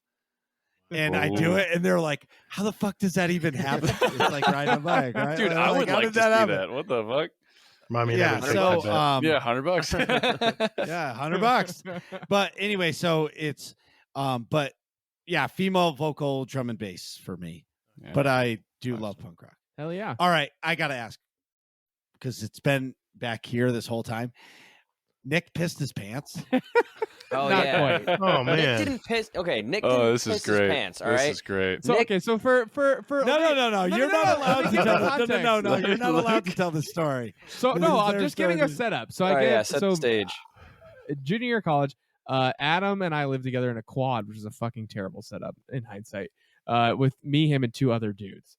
But obviously we drank a shitload. And apparently, what happened is sometimes when I would be blackout drunk, I'd wake up in the middle of the night and be sleepwalking. Usually it was prompted when I had to pee, Dang. which leads to me having to pee, wandering around and being completely nonsensical about it because I'm fucking sleepwalking, which leads to some ridiculousness that my roommates would observe. And Adam can finish the story from here.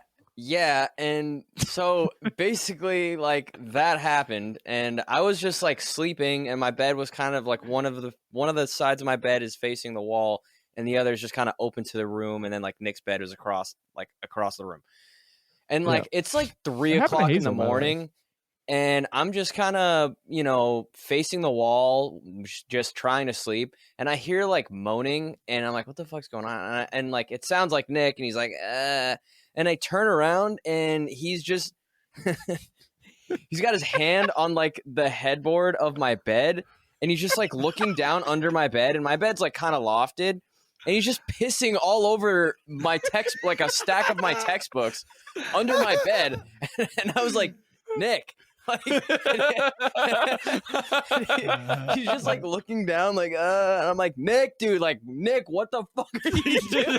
No way. And he's like, just go back to bed. Just go back to bed. And I'm like, dude, you're pissing on my shit.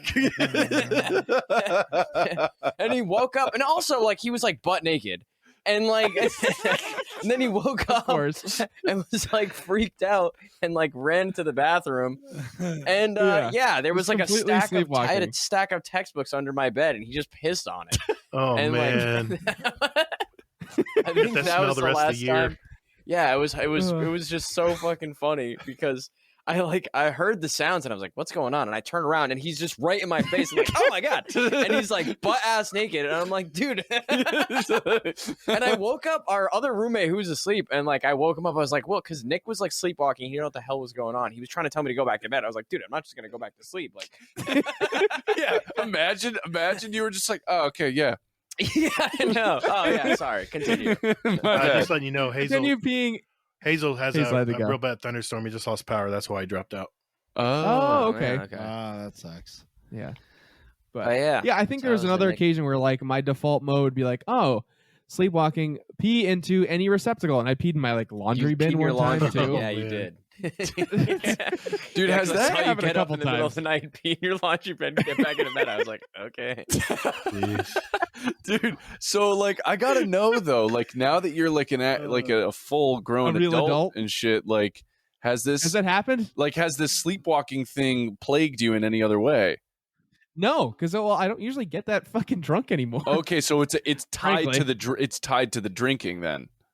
Yeah, it has to be like legitimately blackout drunk. Because usually if I'm going for a drink somewhere, I'm driving somewhere, and I'm never going to get anywhere near that drunk if I'm driving somewhere. Right. So it'd have to be. So now it's like a really rare occasion that like I'm like going somewhere and drinking and then like walking back. I will say it has happened. So there was.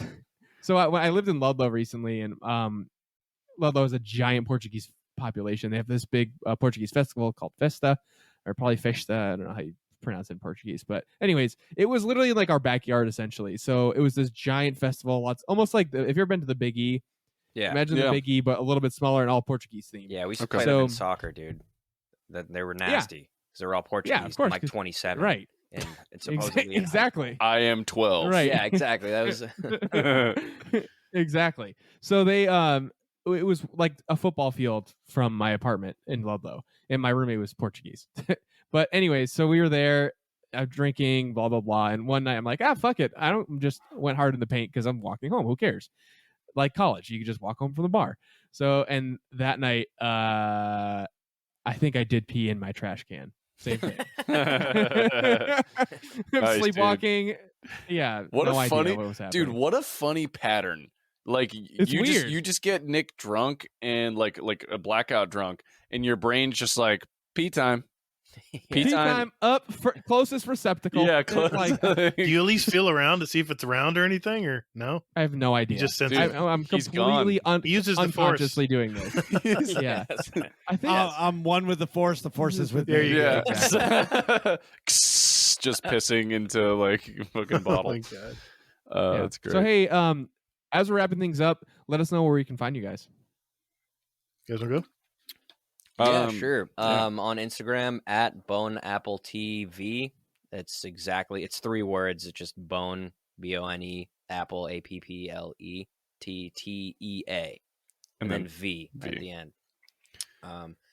And I mean, anywhere you can listen to podcasts, really. Spotify, YouTube. Yeah. If you type in Bone Apple Tea Podcast. podcast on YouTube, we'll be the first to pop up. We got the little logo there going, and yeah, that's pretty much it. Awesome. Oh, I guess Gator, how about should you we do guys? like Oh, we go do ahead. like personal Instagrams? I wouldn't mind that. Sure thing, man, on Yeah, Instagram. Sure. At thing, man. Adam Nice. Bora. Yeah. BOURA. Got it. Yeah. We are Guardian Downcast, a Destiny podcast. We're a couple of gamer dads that have played Destiny since day one of 2014 when it released. And we're just as passionate about it today as we were back then. And we share stories of Destiny content creators and community members. We also discuss key topics and news within the game and the community. And we have a very vibrant community. We love everyone in our community. And you can find us everywhere. Just go to guardiandowncast.com. All our links are right there and there. And yeah, that's us. I'm Gator. I'm the optimist, and Hazel is the realist of Destiny. What are you guys talking about in here? Find out next episode of Working Class Nerds.